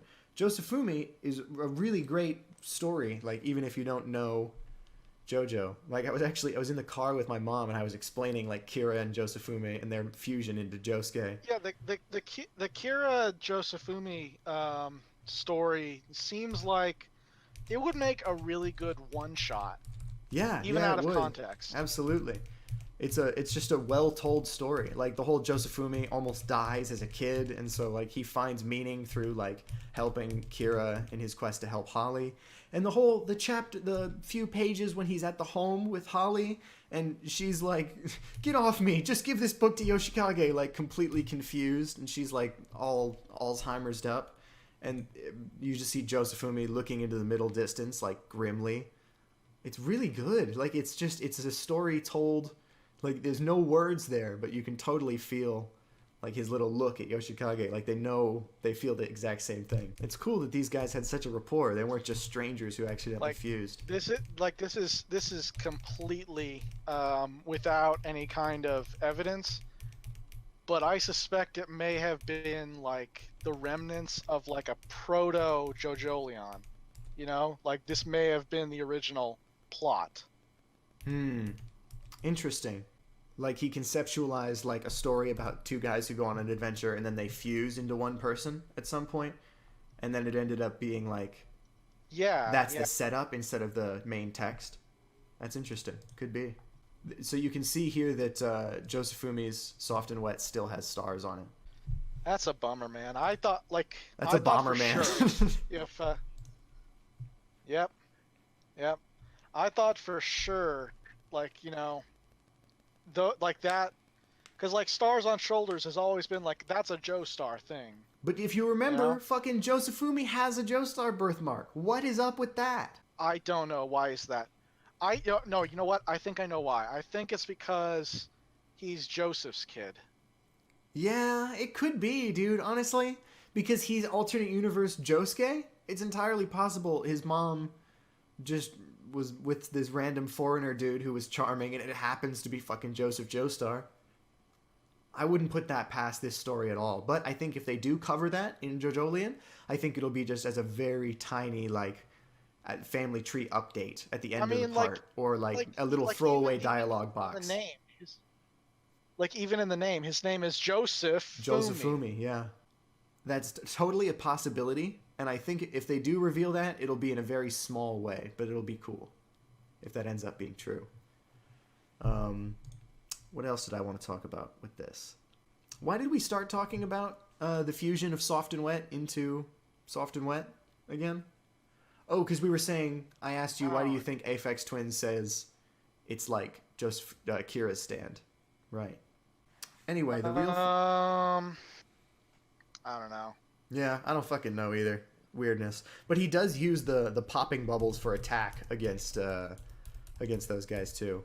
But it's in such a weird way. It's like, didn't you guys fucking see? Anyway, back to what actually matters. Let's finish discussing the actual chapter at hand. Get back on topic.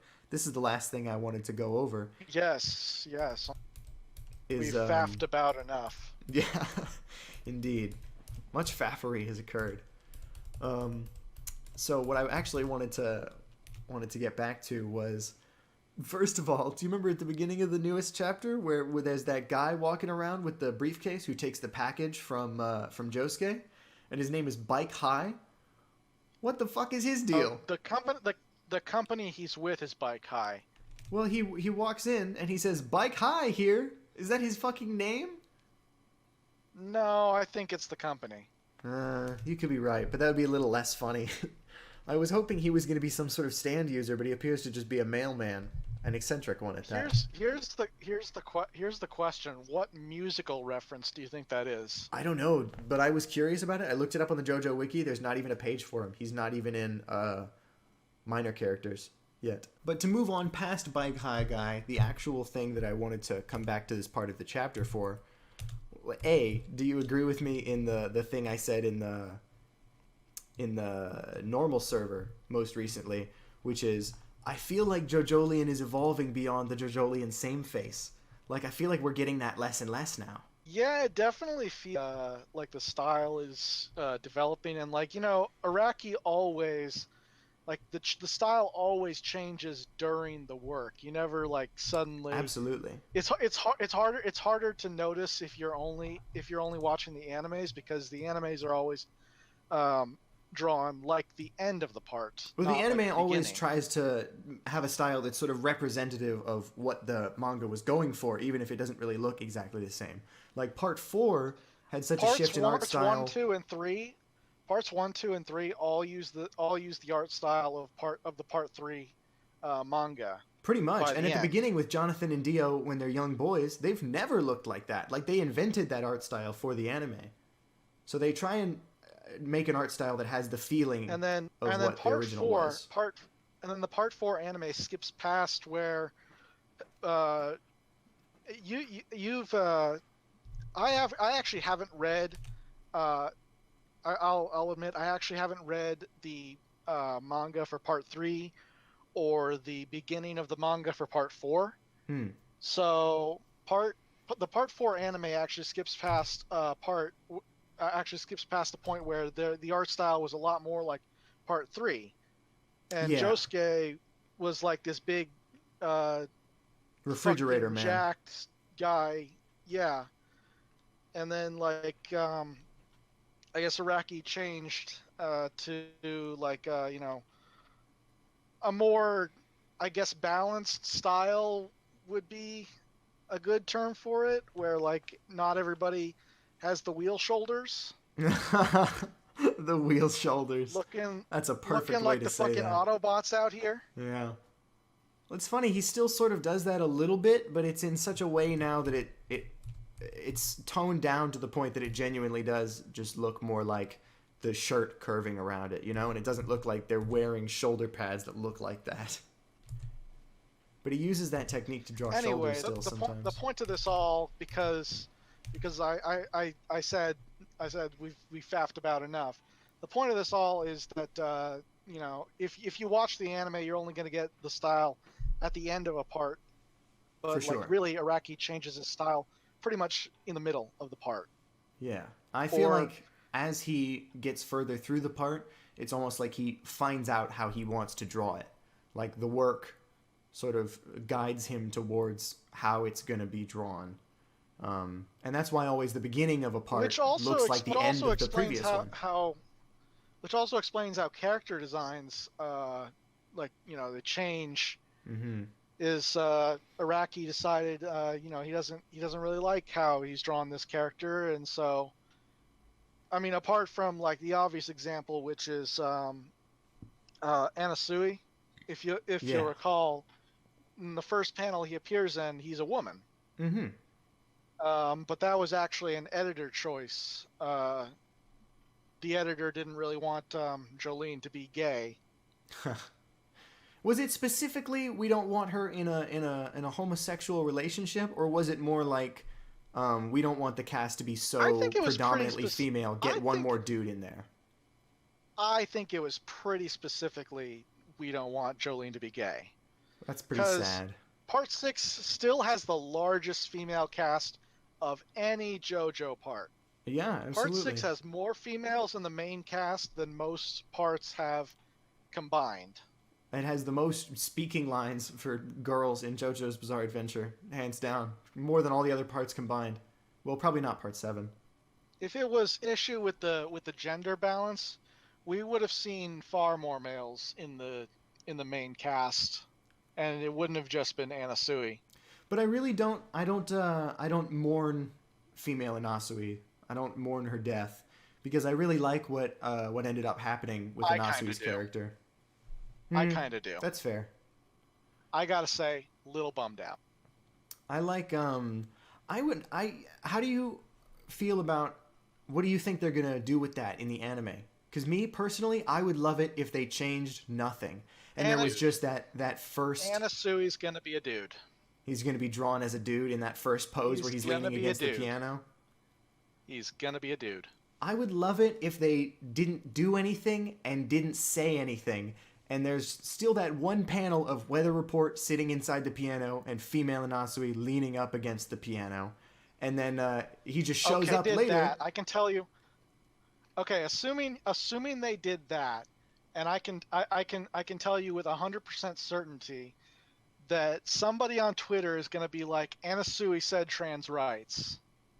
Well, people have already said that, and you got to let people say that because that's people. Shit. Honestly, well, you don't gotta. There goes my opportunity to make a big prediction and be like, I was right.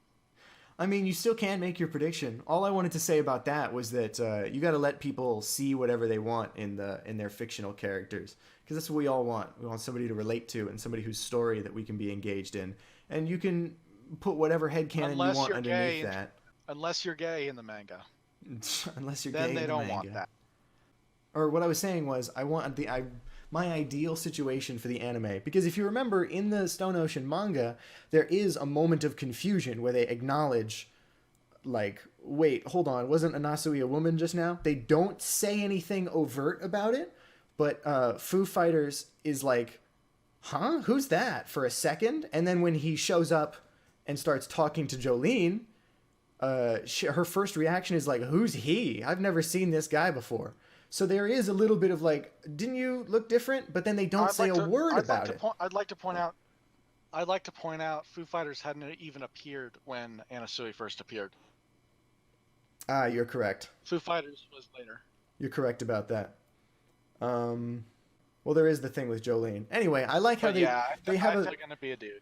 They have a little minimal moment of like, who's this supposed to be? But oh right, well I think it can just sort of speak for itself. I think it adds to the mystery, the enigma of JoJo. Like it's sort of one of those things like the bite on Josuke's neck, or like disappearing injuries on people, and injuries that only matter sometimes. It's one of those things where I've said it before, I lost my train of thought. But I'll say it again for the benefit of the listening audience. Every chapter I become increasingly aware of the fact that there is no healer in JoJo Leon. Yeah, true. We have nobody. We only have the Locacacast, which is, I'm glad that that's coming into play because have you seen Full Metal Alchemist? Or have you read it? No, but I think I can get the gist if you talk a little. Okay, so what I was going to say was in Full Metal Alchemist, they have the Philosopher's Stones, which they're looking for. And the Philosopher's Stones are made out of like human death and suffering. And that's how that they're able to allow you to use alchemy without consuming any fuel, without consuming anything, without doing an equivalent exchange, basically. You can do alchemy without giving anything in return. But you're not actually not giving anything. You are using something as fuel. You're using the souls of the people trapped inside the Philosopher's Stone. Because when they were all murdered and squished into stone juice and made into this stone, like they're inside there now, like their essence, their souls. So you're fucking using up like human death and suffering in order to do your shit. So our protagonists decide we're just going to recover these things. We're not going to use them ever. Like that's immoral. Like we could theoretically use the Philosopher's Stone right now to get Al his body back and to get Ed his arm and leg back. but that's making us as bad as the bad guys. So they draw like a clear moral line in the sand. Like, we will recover the dangerous, like, comes with a devil's bargain item, but we won't use it for ourselves. Which is why my mind Okay, I was see what you blown mean. when Josuke drank the juice. I see what you're saying, but here's the thing. Those are moral concerns. The Rokakaka. I don't know how many syllables it is. Rokakaka. Anyway, Locacacaka. We've been saying it with an R this whole time. God damn it. You're right. Okay. The fruit The fruit. the fruit The fruit is on fire. is a physical concern. That's true. You know, It's a that, medical, like, it's a health concern. it is an Your vitality is it sapped is an away. exchange. It is a one-to-one, or maybe not one-to-one, exchange of body parts. There is no spiritual bit to the fruit. Yeah, I agree You completely. know, there's no moral concerns here. It's, hey, do you want your leg back? Give up your eye. Yeah. But much like the characters in Full Metal Alchemist treat that as like, we would be suffering moral damage, like spiritual damage. We wouldn't be able to live with ourselves. You probably wouldn't be able to live if you ate too much Rokakaka and you traded away like your brain. So there's an element of like, we are fighting to obtain this thing, but we have to be very careful in our usage of it, and we're not supposed to really like consume it ourselves because there's big drawbacks. That's really it, is the drawbacks. In Full Metal Alchemist, it's a moral thing. But in this one, yeah.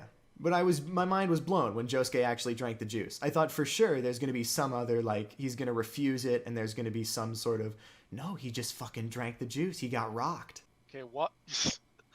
Okay. While we're on this topic, you know, talking about the rock condition or whatever it is, Mm-hmm. what do you think is up with Holly? Holly?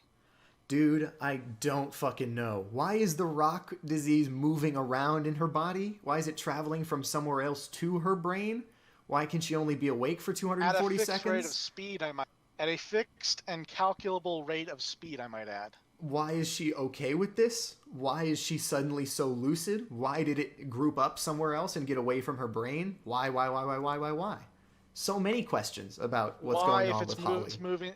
Why, if it's moving so fast, was it barely noticeable when we first saw her? Yeah, I don't fucking know. I have no idea. How did Holly get out of that room that she was in the basement where Josuke's like, they're taking such poor care of her because Yoshikage stopped paying?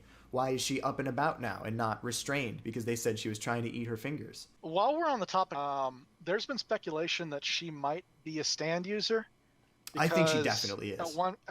At one point, it looked like she could see Paisley Park. Definitely. I remember that. What do you think her stand is going to be called? Personally, Fuck. I think it's going to be called Queens of the Stone Age. Oh, that would be so cool. That's badass, dude. I like that a lot. For Holly? Then again, I also thought Wu Tomoki's stand was going to be called Dr. Love, which would have been a better name, I maintain. Would have been a better name than just Dr. Wu. Yeah, actually, I just realized he doesn't really have a stand name. That's boring.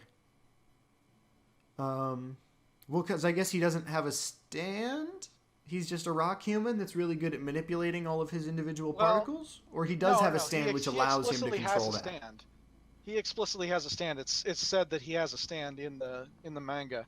Indeed. And honestly, I think it would be cooler if he didn't have a stand at all. But failing that, it would be cooler if his stand's name had some wasn't kind of just his fucking name. Yeah. What's your stand's name, Chris?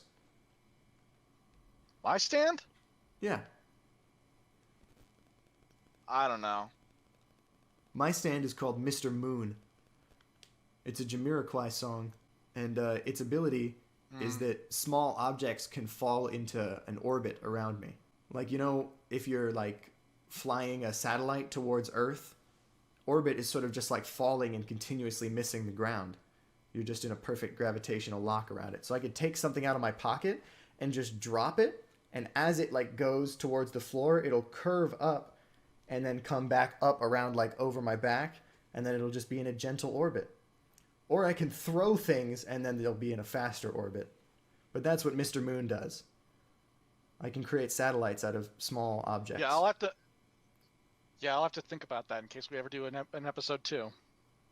I came up with this because my job is extremely boring, and there's a lot of like, I'm outside, like pushing shit around, cleaning up, sweeping, and I'm fucking just got a headphone in. I'm listening to like JoJo Theory videos and Stan tier lists. So that's where Mr. Moon came from. Oh yeah, speaking of JoJo Theory videos, there was one X-Force thumbnail and title that I saw, which caught my eye, because I thought, yes, this is a pretty missed opportunity. What do you think about like a theoretical part, not 9, but like, I guess this would have been before the whole reset with Shizuka Joestar? Yeah, with Shizuka. I don't know how interested I would be in a part about Shizuka Joestar, specifically because I've thought about this before. I'm not sure how interested I am in that, because how exciting can you make an ability like just turning invisible? I feel like I've already seen that. Like, it is like turning invisible doesn't have to be the ability. The turning invisible is it's one application. Yeah, of the you're right. It's and JoJo.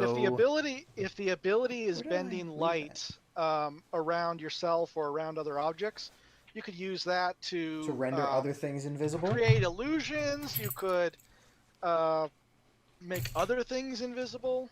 You could do all kinds of things. Mm-hmm. I guess I would be interested in seeing what Shizuka Joestar has been up to, and for that matter, not necessarily, I don't want to see Joseph die, but I do want to see old Joseph. Like Joseph Joestar right at the end of his life, when he's like, did you see The Irishman? The Irishman? Yeah, it's on Netflix. It's a Martin Scorsese movie. So I guess that's a no then. But the point is that Robert De Niro in that movie plays himself at several different ages. And the framing device for the movie is when he's at his oldest age, he's like a really fat, bald Robert De Niro, like almost bald, very thinning white hair. And he's sitting in a nursing home, sort of like telling the story of his life of crime. It's a very like classic framing device. You have him old at the end telling the story. But he has like a cane, and at the very end, he's like alienated everyone in his life, so he goes and picks out his own coffin. It's very sad. But I always imagined any plot with Shizuka Joestar as the main protagonist would have to be kicked off with Joseph Joestar is dead. Yeah. Here's the reading of his will. He left this task for you. Yeah, you know what? You're right about that. We could maybe... Oh, that would be so sick. We cut into his funeral, and like Jotaro is there, and Josuke. This could be before the universe ends. Probably not Giorno, though. Well, except there's no time. There's literally no time. Is there no time? I think Shizuka is like 12 at maximum when the universe ends. Yeah, you know what? I don't want a tiny ass kid to be the main character of a JoJo part, honestly. Like thinking about that now. Yeah, it would take some serious retconning. Well, it would take some serious writing to make that not annoying. I feel like I'm into, maybe not to be bloodthirsty, but JoJolian, it seems like the most mature JoJo part, and that's why I'm super into it right now. I feel like it's on another level. Like what we were talking about earlier with like the emotional storytelling. It goes very deep and it gets very dark very often, especially with like how brutal the fights and their endings get. It's very much a departure from the usual style. Yeah. I find. So I think that going back to like a more childlike protagonist, maybe for Araki after this, but I also kind of don't want it to go that way. You obviously can't do that now. Oh yeah, for sure. I suppose you could. Technically, Araki can do whatever the fuck he wants, but like at the time, what would you have thought if like instead of like imagining that Stone Ocean ended differently? And instead of the universe being reset, we got some other ending, and then part 7 is Shizuka Joestar. I would be somewhat stoked, but it entirely depends on like how well it's executed, which we can't really tell because it don't exist. But I think that's a cool idea, having the Joseph Joestar will being the thing that kicks everything into motion. But I feel like I would really want to see mostly the thing I'd be most excited about was the cameos or the appearances from characters from other parts. Like I want to see Jotaro in this thing. I want to see. So I don't know. I guess I would be more excited for it just being back in the original universe than I would be for Shizuka specifically. Okay. Shizuka Joestar can get fucked, basically.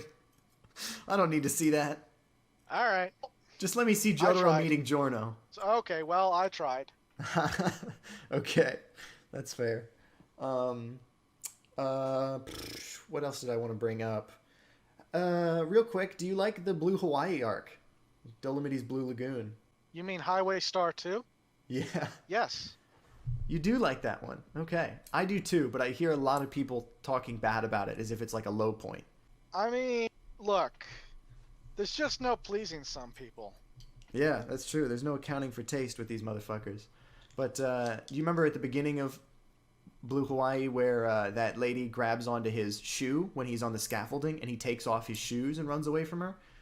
And then at the very end of the arc, the fucking baby... Fuck me, you're right. The bloody baby grabs his shoe, and it's like, excuse me, isn't the shoe a barrier? Shouldn't he be able to take off the shoe? And he has one more attempt? So it's like, when did the rules change? Okay. I think it's probably like an intent thing. Mm-hmm. Maybe. I don't know why intent would factor into Blue Hawaii's ability. Because it seems like very mindless pursuit. Like if it's a grab, it's a grab. Well if the blood gets on you. The only thing I could say is the baby's hand was like... If you walk into that command grab, you're getting thrown. You want to learn how to do a fucking infinite, Josuke? So, the only thing I would say about that is that the baby's hand was like covered in blood when it grabbed his shoe. So maybe it just soaked through like the Converse material right away and touched his toes and sock. And then he got mind controlled. Maybe the lady's hand was cleaner. With that. I thought you were gonna go a different direction with that. I thought you were gonna say so maybe it flung a tiny microscopic blood droplet in and hit his leg.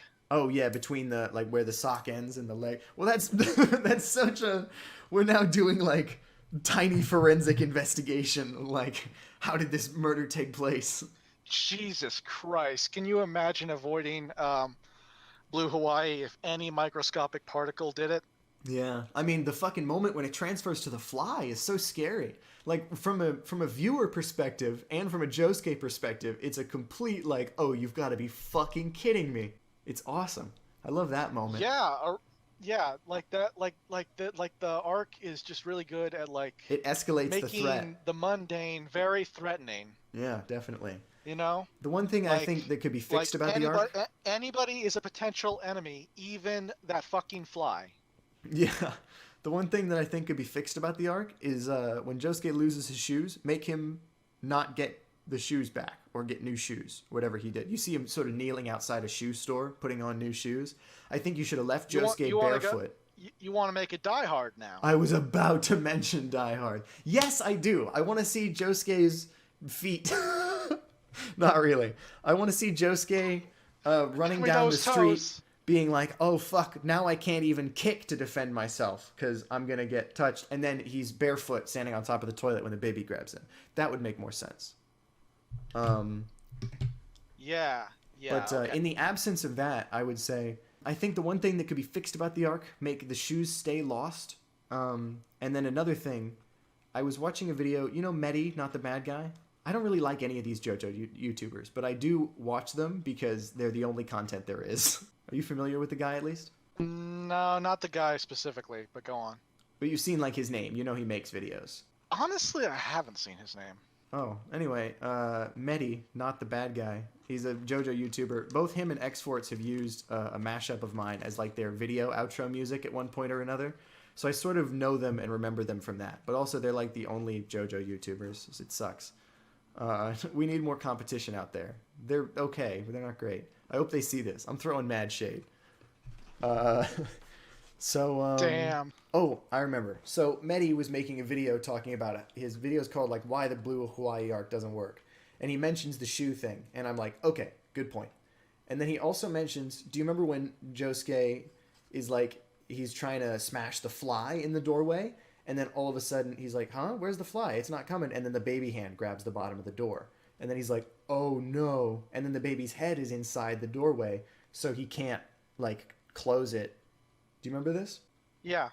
In the Medi video, he's saying that the reason that this part of the arc sucks is that Josuke seeing the baby crawling through the door and deciding not to crush it with the door and not kill it is, like, antithetical to his character. Why would he have a moral qualm right there? Why would he pause and be like, what? I'm not going to kill the baby? Because he kills all the time. Like, he murders his enemies. The baby's already dead, really, like, once it stopped being possessed by the stand. You don't kill babies. Why doesn't he just kill the baby? Well, first of all, you don't get to decide what Josuke's morals are. Maybe he genuinely isn't wanting to kill the baby. But second of all, that's not even the point. It's not a moral concern. If he squishes the baby, blood will get everywhere. And he'll lose instantly. That's why he doesn't do it. And then he hesitates and loses as a result. So you can either let the baby touch you and lose, or you can squish the baby and lose. Yeah, it was a lose-lose situation. I think it's stupid to even imply that he was having like a moral hesitation moment. I think he just recognized he was fucked. So suck it, Medi. Your video was dog shit. Also, did he say the baby was dead as soon as he got possessed? Oh, no, that was me. I was just expounding upon the logic behind why doesn't he just kill the baby? When the stand leaves him, the baby will probably be dead anyway, because, you know, it's like lost a lot of blood, like it's a baby. I don't think... Did the baby lose a lot of blood, or was that somebody else's blood on it? I don't know. I think it's the baby's blood, because I think you have to be touched by the blood of the thing that's currently infected. Like, once it passes to something else, I don't think you could just touch a dead body that was like 3 jumps ago. Otherwise, it would just be an endless, like, zombie outwards, you know? Yeah, you'd have no chance. Definitely. Also, I thought if JoJo was ever going to do, like, a zombie survival fight, this was the best way to do it. It was tasteful. One zombie at a time. They're like a stupid threat that goes in a straight line, but they're very dangerous up close. I felt like it was very, like, Josuke fights zombies. Like, that's this week's episode. So actually, it's interesting you bring that up, because it's actually more like, what's that movie that people were comparing it to? It Follows? Yeah, I actually haven't seen It Follows, but I know about it. I well, sort I of know haven't seen the it either. general plot outline. I'm not great with horror, so I haven't actually seen it either. But I know the concept is like, you know, it just like completely normal looking person. Yeah. You're not gonna know them when you see them, but if they touch you, you're dead. And the thing is, they just keep coming. They cannot be stopped or slowed down. They'll just pursue you at that pace, and then they'll jump to somebody else. Yeah, Blue Hawaii is pretty much just is basically it's an homage to It Follows, I guess, would be the best way to put it. I can see that. So yeah, we both like Blue Hawaii then, I guess. I brought it up because I had seen this Medi video recently where he was talking about, like, he was framing it sort of as like, you know, this arc was a mistake. Not totally, but you know what I mean. Like, JoJolian's usually good. So why did this one arc suck? About Blue Hawaii. You know what that is? What is that? Enlighten me. The name of the stand. The name of the stand fucking sucks. Blue Hawaii? It's an Elvis song. I like it. It's also the name of the boat that Valentine was on in part 7. With Lucy Steele. That saddens me. You already used it. You already used it. And that breaks precedent, because the previous times where he's had an I've already used it moment, he went back and renamed it Planetary Waves. Do you remember? Earth, Wind, and Fire? The meteor stand. Yeah. It was renamed Planet Waves, yeah. Planetary Waves. Or Planet Waves. I'm not sure. I think I'm reading the scanlation where it's different. It was Planet Wave. I think you're right. Planetary sounds cool. Anyway, so we stopped off to talk about Blue Hawaii, and now on to the actual final thing that I really wanted to talk to you about. This is the reason I brought up Bike High like 30 minutes ago. But this is it. I wanted to get back to, what do we think was in the package that Josuke mails with Bike High? I don't know if we're ever going to find out what's in the package. I hope it's like a Pulp Fiction reference. I hope we never find out what's in the package. I don't think so. I think that that's definitely got to come back into play. And I think it's worth considering. I think What are the I think addresses? all that's important. I think all that's important to the package is that it brings the head doctor to Josuke. Hmm. And that is all we need to know. Possibly. Or you know what? It's possible that maybe it's not even going to be relevant to this part. Like, what if that's Josuke sending off some sort of object or some sort of boon or some sort of information, and then later it'll be discovered. Not part like part 8. I mean, Okay, like this section. You know what it could be? You mentioned the address. Right. And the What guy are the said, addresses "Are you Josuke sure about this even knows? address?" Yeah. I think he might be sending it to Rai. To Mamazuku. But where would... Yeah. Oh, because it's the prison! Or the holding pen, the Yep. police station. You're a genius. That's actually a really good idea. Because I was thinking, it has to either be to the Higashikata household or... I don't fucking know. Damokan Laundry? Like, what are the other buildings he's even been to? Like, street addresses he would know to write down. Like, because he's an amnesiac, we literally know the entire contents of, like, what is in his memory to access and draw upon. Or not really, but we've seen pretty much all of his experiences. That would be interesting if it was going to the jail. So depending on the recipient, the contents of the box may or may not be revealed to us. If he's sending it to the head doctor, it's unlikely we'll see the contents of the box because the only purpose of that package is to bring him to Josuke.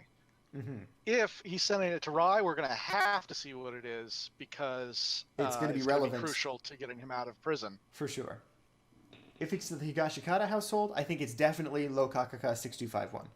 I think definitely he saved a few vials and put them in the package, and that's what's in there. Outside of that, I have no guesses. Yeah, it's got to be something he could hospital, so it's not going to be like a bomb or anything like that. Yeah, no. I don't think Josuke would know how to build that, just out of random shit. Although he could put something in a bubble and have it sent. I wonder, is there any duration of time when, like, will Josuke's bubbles ever pop naturally? Can he, like, leave a bubble somewhere and then from miles away be like, I decide that it pops now? I wonder. I'm not sure. Yeah, I don't expect anybody to have an answer or for them to even give us that answer, but just food for thought. It works like the plot needs it to work.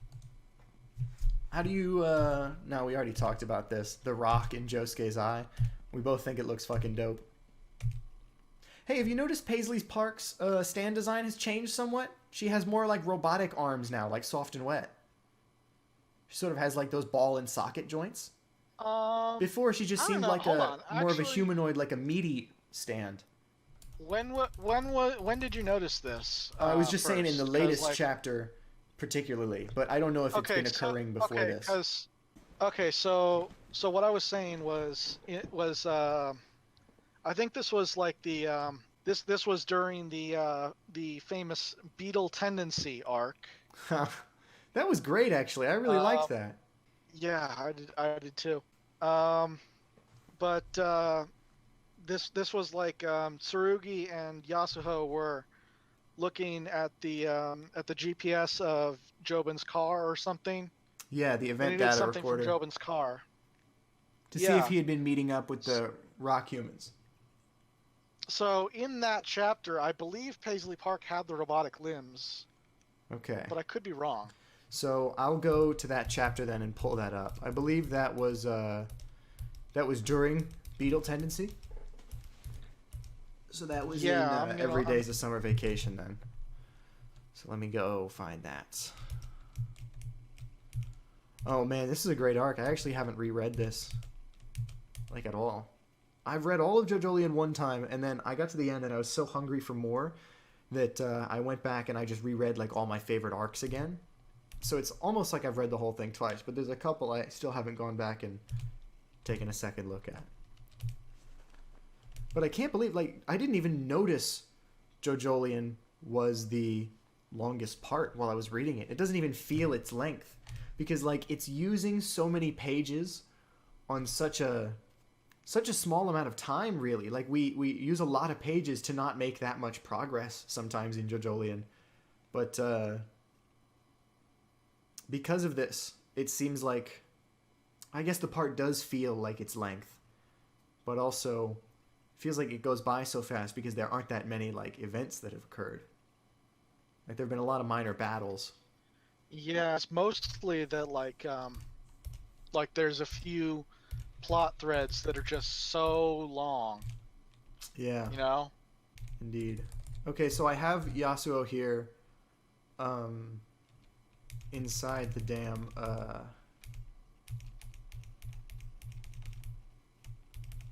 inside the Lamborghini. I think I'm almost there.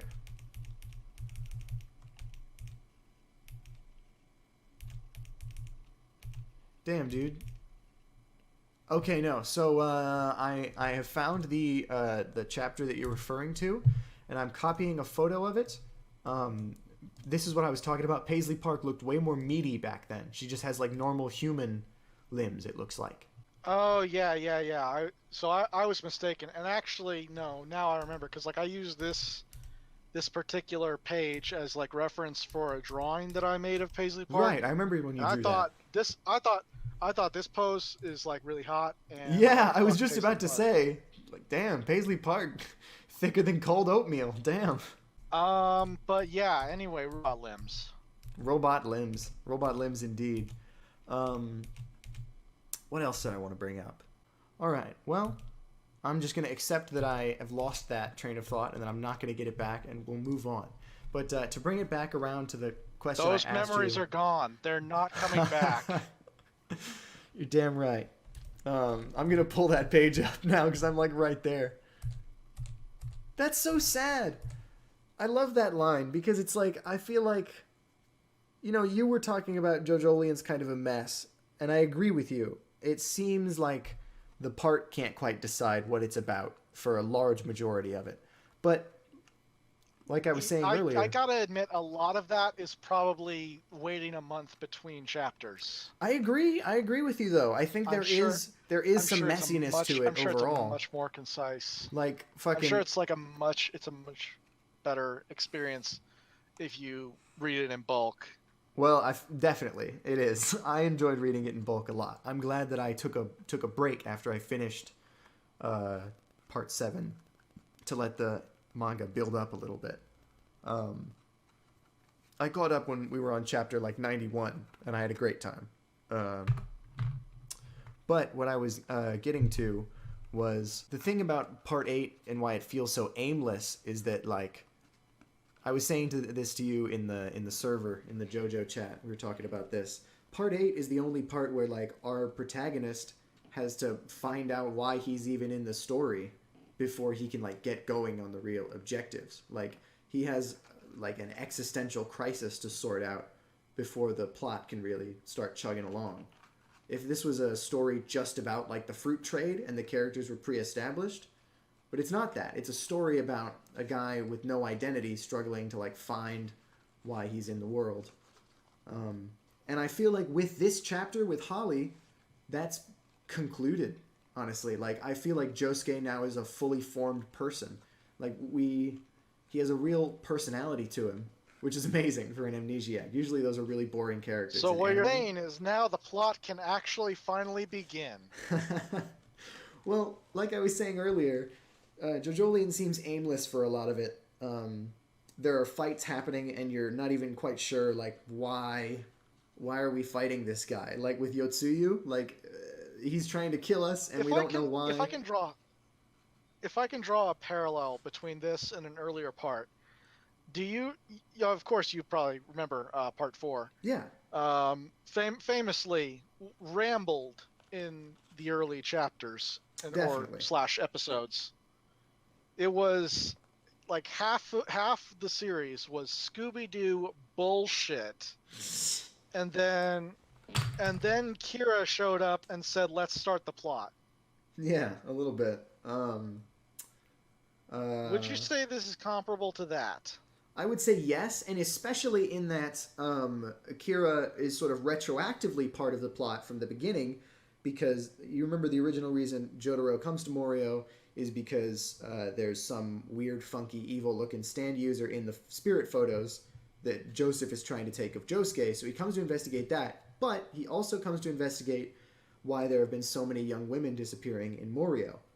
And so Kira Yoshikage is directly contributing to that problem, which is why Jotaro came here and set the plot in motion. So he's sort of part of the conflict all along in that way. But I think that's definitely retroactive. I think that definitely well, we our don't heroes. hear about that until like he actually shows up. What, the people going missing? No, I Jotaro mean, says that at the beginning because they think it's Angelo. No. I know. It's in the opening narration, and also that was Koichi that did the narration about the missing people. But like he doesn't actually factor into the plot directly until he actually shows up. I was just saying he's sort of like they sort of invented a reason that he was part of the problem that brought Jotaro here. They retroactively slotted him into that, like he's part of the cause for that. I'm actually noticing a trend forming, because now that I think about it, in part 5, Diavolo shows up and is like, "Okay, let's start the plot." When he donuts Bucciolati. And the gang, that's not let's start the like, plot. I think the it. boss definitely does start the plot when he gives them the fucking instructions to go retrieve Trish.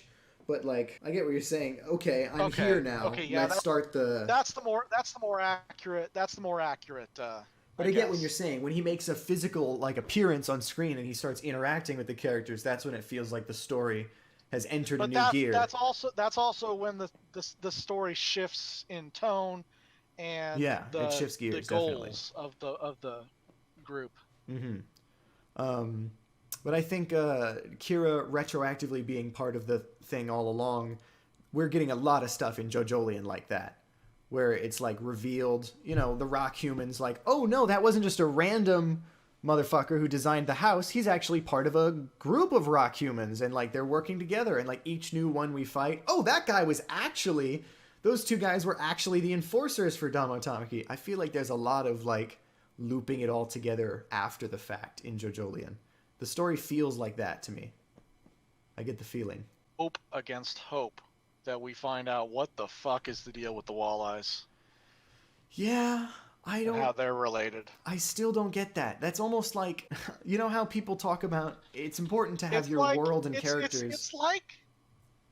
It's like Araki drew a cool thing and was like, yep, that's a cool thing, and then forgot about it. Almost like Araki forgot. I think that he takes the advice of, like, your story and characters need to feel real. They should feel like they exist independent of whether or not, like, the audience is watching or whether or not the plot is, like, focused on them. I think the Walleyes takes that to an extreme where it's like, oh yeah, here's the town of Morio. The main extremely strange thing about it is these raised faults with lines and eyes in them. But that's not even really what the story's about. That's just something else going on in the town. Like, that's not what the story's about. And then the Walleyes, you get bitten by something and get a stand. I don't fucking know what the deal with that is But also, do you think that's Limp Bizkit? For no reason, I guess. Do you think that Joshua... I don't know. So here's a question. Here's an Araki forgot, or here's an Araki.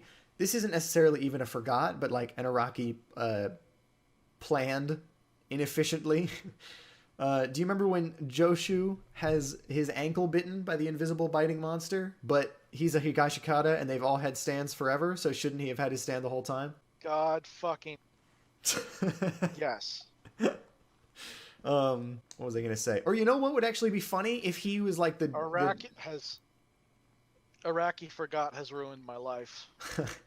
You know what would actually be funny if he was like the doofy child of the family who never fully awakened his stand, and the bite gave him like the impetus to actually start using it, and that's why we see him like being such a douche about it. Like he takes off his tongue and then he does a weird prank on Hato and then he does the thing to Kato. I wonder if that's why he's such a child with his stand. It's because he just got it and he's like fucking around with people. He's having a good time.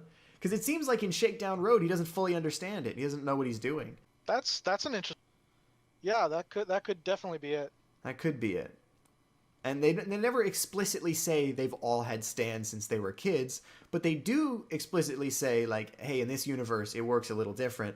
When you're a family of stand users, like, the potential is genetic in this one. Previously, it was like, Jolene was the son of Jotaro, but she didn't have a stand from birth. And then it was like wander through this spot in the desert and maybe you'll get a stand. Dude, there's a Devil's Palm where I live. When I come over the ridge, the hill coming down to my house, when you're at the top of the hill, you can see up in the distance. There's like, I'll take a picture of it tomorrow. I'll send it to you. There's like mountains. Does it look like the fingers reaching up? A little bit. It looks like a palm. About? Like imagine the back of your hand is touching the ground, and like your fingers in the palm shape are sort of like reaching up. And at the tip of each one of them, there's like a mountain. It looks like there's a thumb over here, and then a little bit distance away from it, there's like 4 peaks, but they all like slope together down into like a palm-looking area. But they're very stubby, like mountainous fingers. It's a very cool sight. I'll take a picture of it next time when I drive home tomorrow. All right. But there's a Devil's Palm, dude. I gotta go there. I gotta make a trip. You know how it is. Why was I talking about this one? I was talking about something JoJolian does. Oh, right, where it sort of justifies stuff after the fact. Well, I think that we're going to get one more of those, where like it comes back to loop everything in. And I think we're going to get that in the form of Kato, where we're going to get one more pullback of like and then it turns out these guys were working for these guys. And then this time it's going to be, and it turns out everyone was working for her. That's what I'm assuming is coming in the future, but there's always like that seems a little too obvious. What if that's what Araki-san wants me to think? Honestly, go pretty much anywhere, and I would still be surprised. Yeah.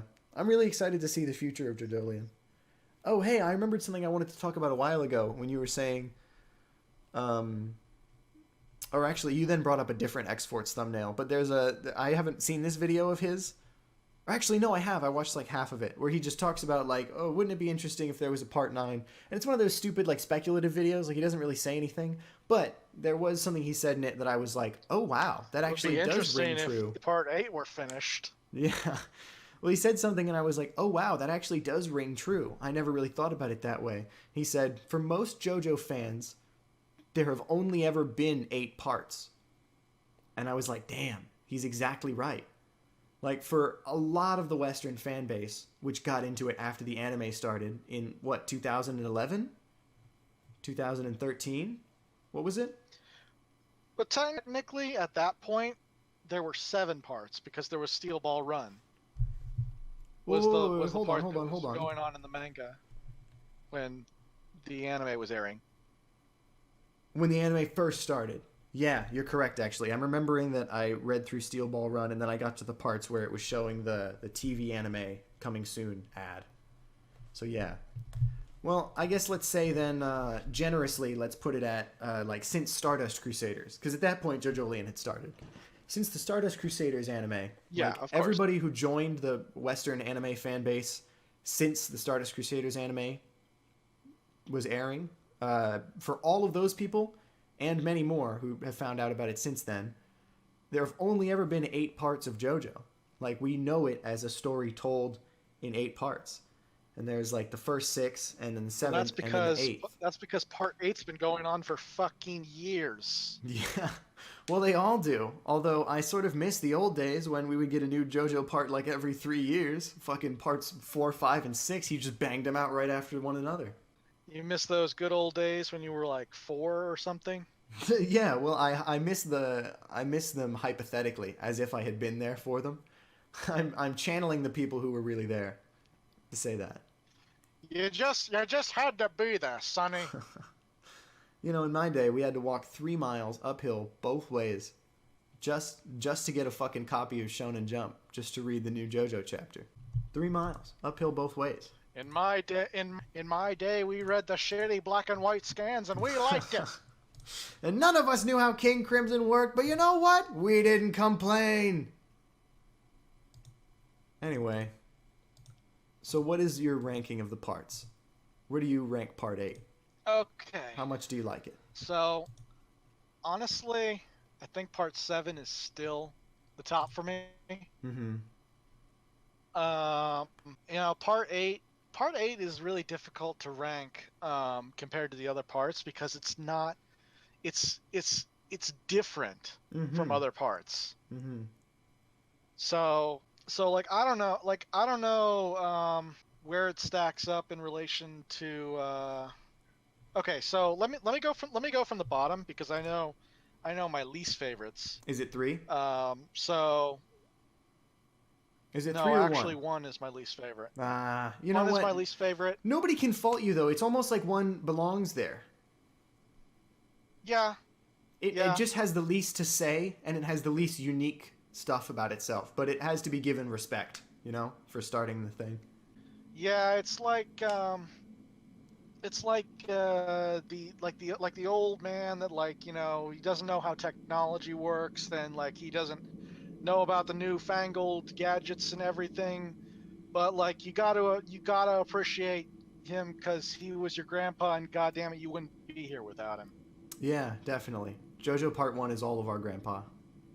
We wouldn't be here Yeah. without him. Okay, so then from there, part three, I just really like it's the good stuff is not well distributed through No, part that's three. exactly right. It is mostly backloaded. The good stuff is some of the highest highs of the series, though. Like, I don't think we've gotten a better physical one-on-one stand battle than Jotaro vs. Dio. Ever.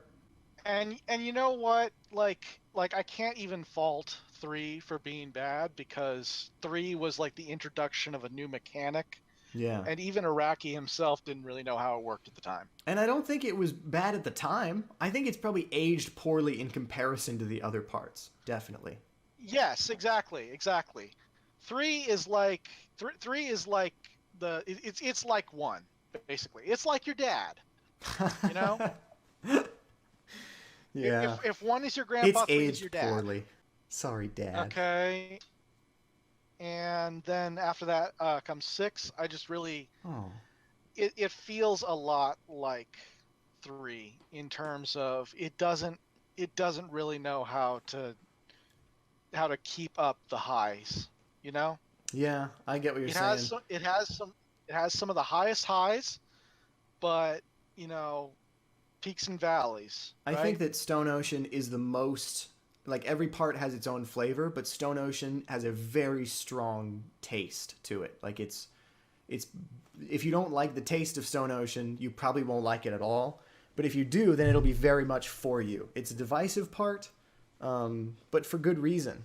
And then it becomes trickier and more nebulous because okay, well actually before that, two is the next one. Two is the next highest one. Hmm. Well, at this point, we're not even getting into like a low ranked part. You've already gotten past like the bottom 3. Now everything from this point on is like a good recommendation. Yeah, that's true, but two is also like it's the least good of the good But I ones. also feel like 2 sets a really good foundation because 1 is like it's a story that sort of stands on its own, but it's very much like Fist of the North Star meets Castlevania with some music references. Um, but then part 2, I feel like sets a good foundation for the rest of the series going forward. In that this is a series about sort of outthinking your opponent and trickstering your way into victory.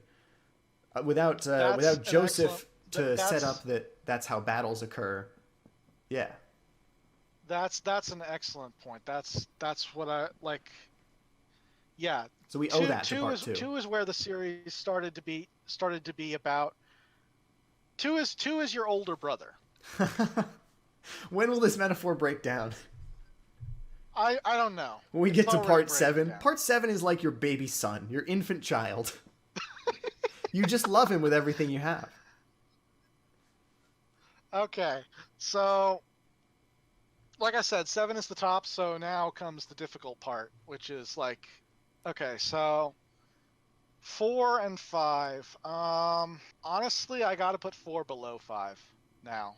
Ooh, really? Yeah, when I was reading, when all I off of was the manga, a lot of what was good about part five didn't really come through as strongly. Hmm. But with the anime, it because the vagary of how King Crimson works. You know, Yeah, definitely. the vagueness. The conveyance was not totally Um, there.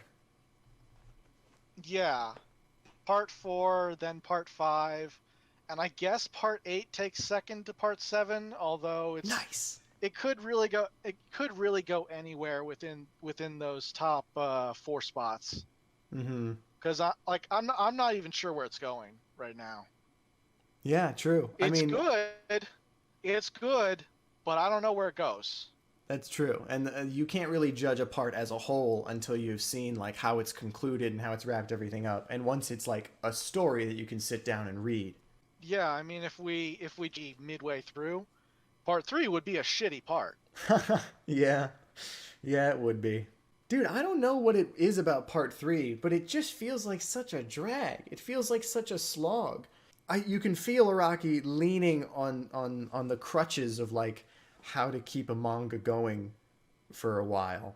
Is sort of just So, like, part 3 and how it's yes. different from part 1 and 2. With part 1 and 2, you had a few antagonists, and each battle with them, and like part 1 didn't go on for very long because he hadn't really gotten into like long battles Mm-hmm. yet. So this mainly applies to part 2. With part 2, you had a few antagonists who, like, you would have the long you know, battles of trying to like one up your opponent intellectually, and like you know, I knew you would do that, so I did this in preparation for that, and now you're screwed. Mm-hmm. um and with part 3, it sort of became, I don't want to say a generic shonen, It's strange. It's but like it invented what generic shonen means in that context, though, because it's like it invented like but the world tour style. like each week you'd have a battle against a different opponent. Yeah. And so a lot of the intellectualism that part 2 brought to the table was kind of shuffled off. Just by the sheer number of fights, they can't all be that meaningful. They were, yes, the content was good, but then it was diluted because there was so much of it. Absolutely. And you knew, like, they did a good job with sort of having it be like there were minor consequences from fights, like when Kakyoin gets his eyes slashed and he has to be out of the part for a little while, or when Avdol fake dies and then real dies. They do a little bit of that, but for the most part, the fights in part 3 bore me for this reason. It's because throughout the fight, I can tell, and then it ends, and I'm proven correct, that nothing is really going to be accomplished by this fight other than that this stand user will stop bothering our protagonists, and they can keep going on the way to the interesting stuff. That's pretty much it. Like, we're fighting to get back to walking forward. Fights in JoJo parts later, I feel like, do a much better job of, like, why these characters want to fight each other and what they have to gain and, like, what it means to them to win or lose this fight. Like, every fight in part 8 Okay, so is like, if the guys lose right here, it's a direct tie to the quest is not going to be completable. so here's an analogy I came up with while you were talking. Mm-hmm. Part 2 is a series of boss battles. Part 3 is like an RPG with a bunch of random battles. Yeah, I feel you. It's like you have the well designed and crafted boss with like these different techniques and his aesthetics and his theme music and his gravitas and presence, and then you just have like normal enemies you just like plow through episode after episode. And it's even comparable to like the style of combat in an RPG, because like once you know the encounters, all you do is punch them to death. Yeah. Just like Yeah. Jotaro punches every opponent to death in part 3. Mm. Well, I really like something that the battles in JoJo do by and large, which is, I mean, barring some fights in some parts where they just go crazy and there's a lot of stuff happening. But like in Dragon Ball, people are jumping and flying and blocking and punching and zooming all over the place and doing all this shit. And people think that's how the battles need to be. Like, if stuff isn't happening, it's not a cool fight. So they do this like cheap animation to fill the spots where no cool attacks are happening. But if you just fucking, spent the time on the attacks that actually do matter, you don't need to do this little like just filling in the gaps. So what I was saying I was, understand exactly what you're talking about. yeah. Just give It's more attention to like the effective attacks. But what JoJo does is that in a battle, there will be far fewer attacks made, but each one of them will be more significant. And this is taken to such an extreme in Part 8 that, like, Josuke might only do one aura, like, the whole fucking fight. Or he might only do one stand rush. Like, there's not very much. In part 3, Jotaro would just like stand rush stuff, and then they'd be like, "Damn, so punching isn't gonna work." Like they don't do that anymore. it's not it's not a boxing match. It's like a karate Yeah, it's like a puzzle. competition where you land one hit and your opponent is dead. The fight is about But getting him also into they position. land but also they land one hit and you're dead. Yeah. So it's not like there's all this jumping around and flying and punching and doing all this stuff. There are few attacks per battle as JoJo goes on, barring a few fights where it's just like crazy and there's a lot of stuff going on. The number of attacks made goes down as the story goes on, and part 8 is like at a record low. Each one of them is more significant and like actually changes the tide of the battle when it's used. It's very cool. Like Araki doesn't spend time drawing stuff that doesn't matter, which is what made me not like part 3, because most of those fights, like, they don't change the character's goals. They don't really mean anything to either participant. They're just fighting each other because they're like told to. There's a lot better reasons for characters to fight now. I notice in like latter parts they spend more time talking than they do fighting. Well, yeah, it's sort of like, because the arc is about, we're introducing a new character to our main characters, and the fun is in seeing how they interact. We're giving them like a new viewpoint to deal with, because every villain always has like this fucked up way that they view the world that makes them think that they're doing something okay. They always have some like crucial misunderstanding of how shit works. So the point is, you put them in the story to interact with our characters and give them something different to react to and bounce off of. And this includes their stand power. You want to have an ability that's fun for your protagonist to fight. In part 3, it's just like an endless parade of like, just whatever. Just jobbers, man. So, no, I think that was pretty much it. All I wanted to do, I was circling back around to, I was asking you to rank the parts. So I guess I'll just go ahead and rank the parts real quick, lightning fast. From the bottom up, my least favorite is 3, just because I probably will never rewatch 3. Like I will go back and look at the parts I like, but trying to experience the story over again from the beginning, I feel like I've done my chores. Like I finished it. I don't need to go see it again. With other parts, like I'm excited to rewatch them. Is quite a task. Yeah. And a rewatch of 3 is quite a task. You've got 2 anime series. Yeah. For basically very little gain. Yeah. Like it's not that much of a task to rewatch part 1. It's like what, 3-4 episodes? It's like 8 or 9, I think. But if you watch the movie cuts, the cut down versions, it's like 3 episodes. Yeah.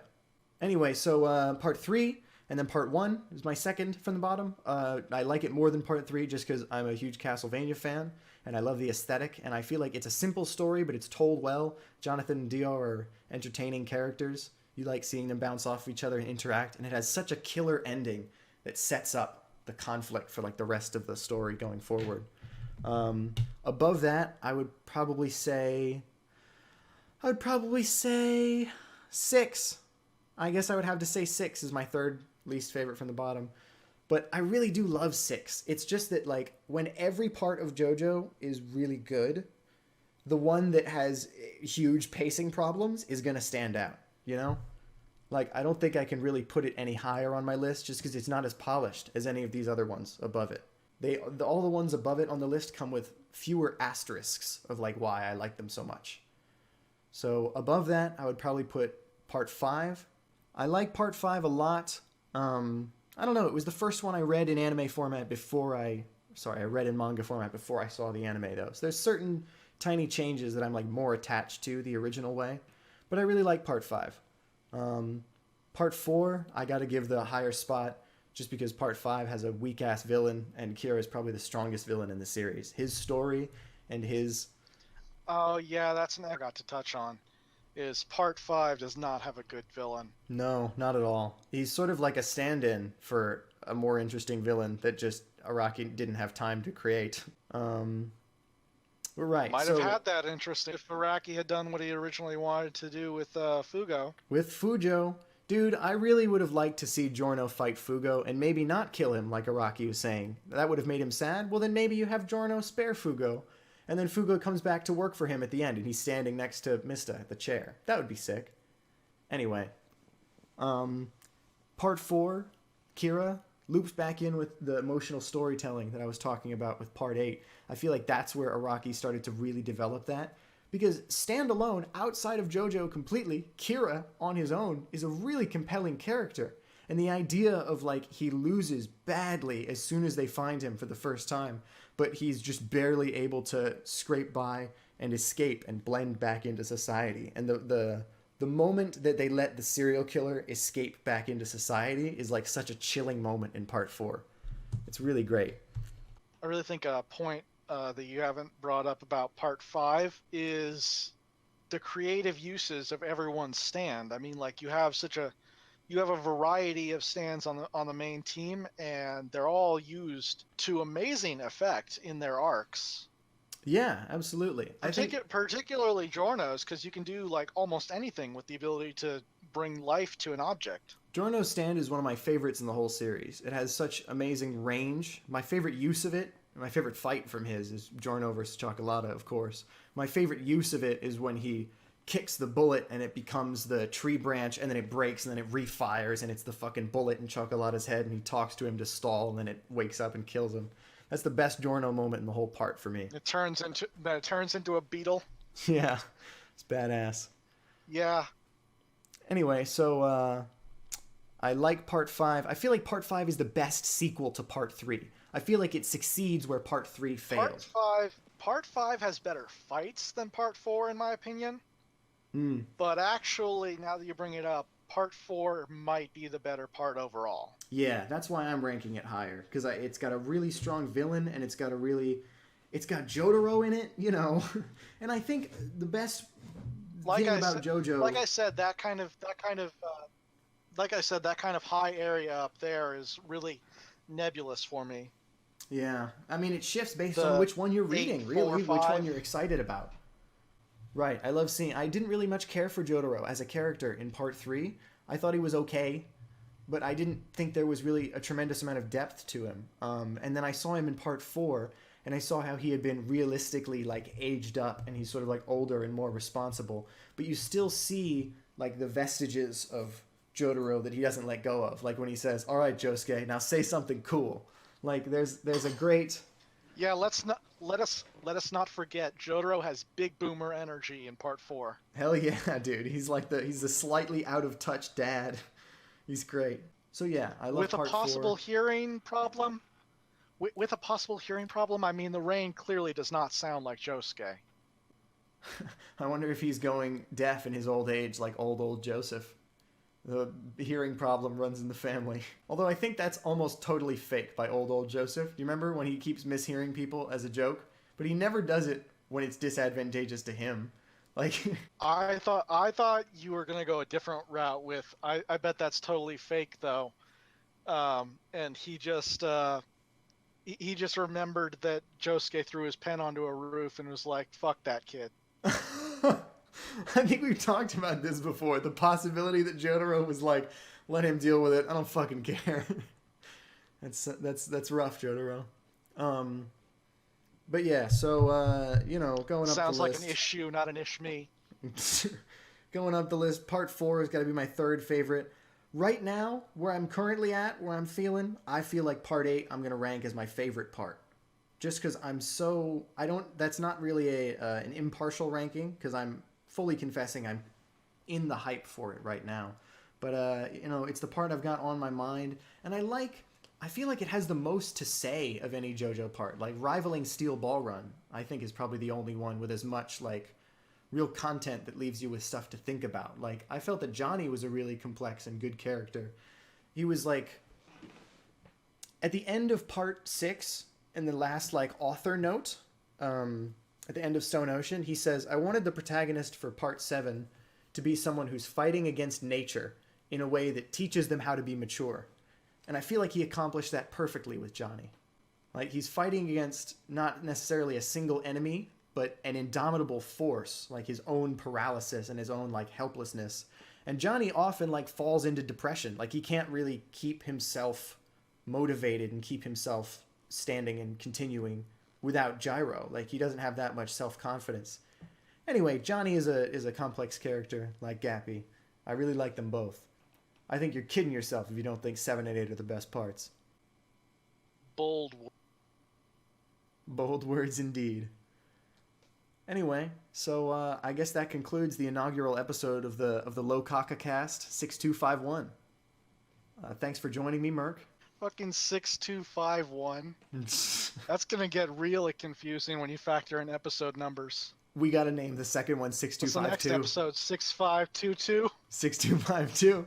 You know, did you know that Locacacast 6251 is a reference to JoJo 6251, which is it's an art book released by Araki that was it includes pictures from Phantom Blood to Diamond is Unbreakable. It's called JoJo 6251, and it was named that because that was like roughly the amount of pages that were in JoJo at the time when part 4 was over, like parts 1 to 4. Oh, I didn't know that. 6,251 pages. I didn't know that either until I was doing some wiki crawling. Oh, speaking of the wiki, right before we leave, I want to give a shout out to the new JoJo wiki. The one I just linked to you is the old one, the fandom website. I think I already told you about this, but I might as well update the people. So there's the fandom website Yeah, has... it was like JoJo. Yeah, the fandom website has ads and shit, and also it's not going to be updated anymore. Like, the people who run it just abandoned it in favor of building their own website, which actually looks way better. Like, it has a really appealing design, and the search button is better, and they're actually updating and maintaining this one. So if you are trying to look for JoJo stuff, don't use the fandom site anymore. Go straight to jojowiki.com. That's where you want to be. All right. Thanks for tuning in. All right, cool.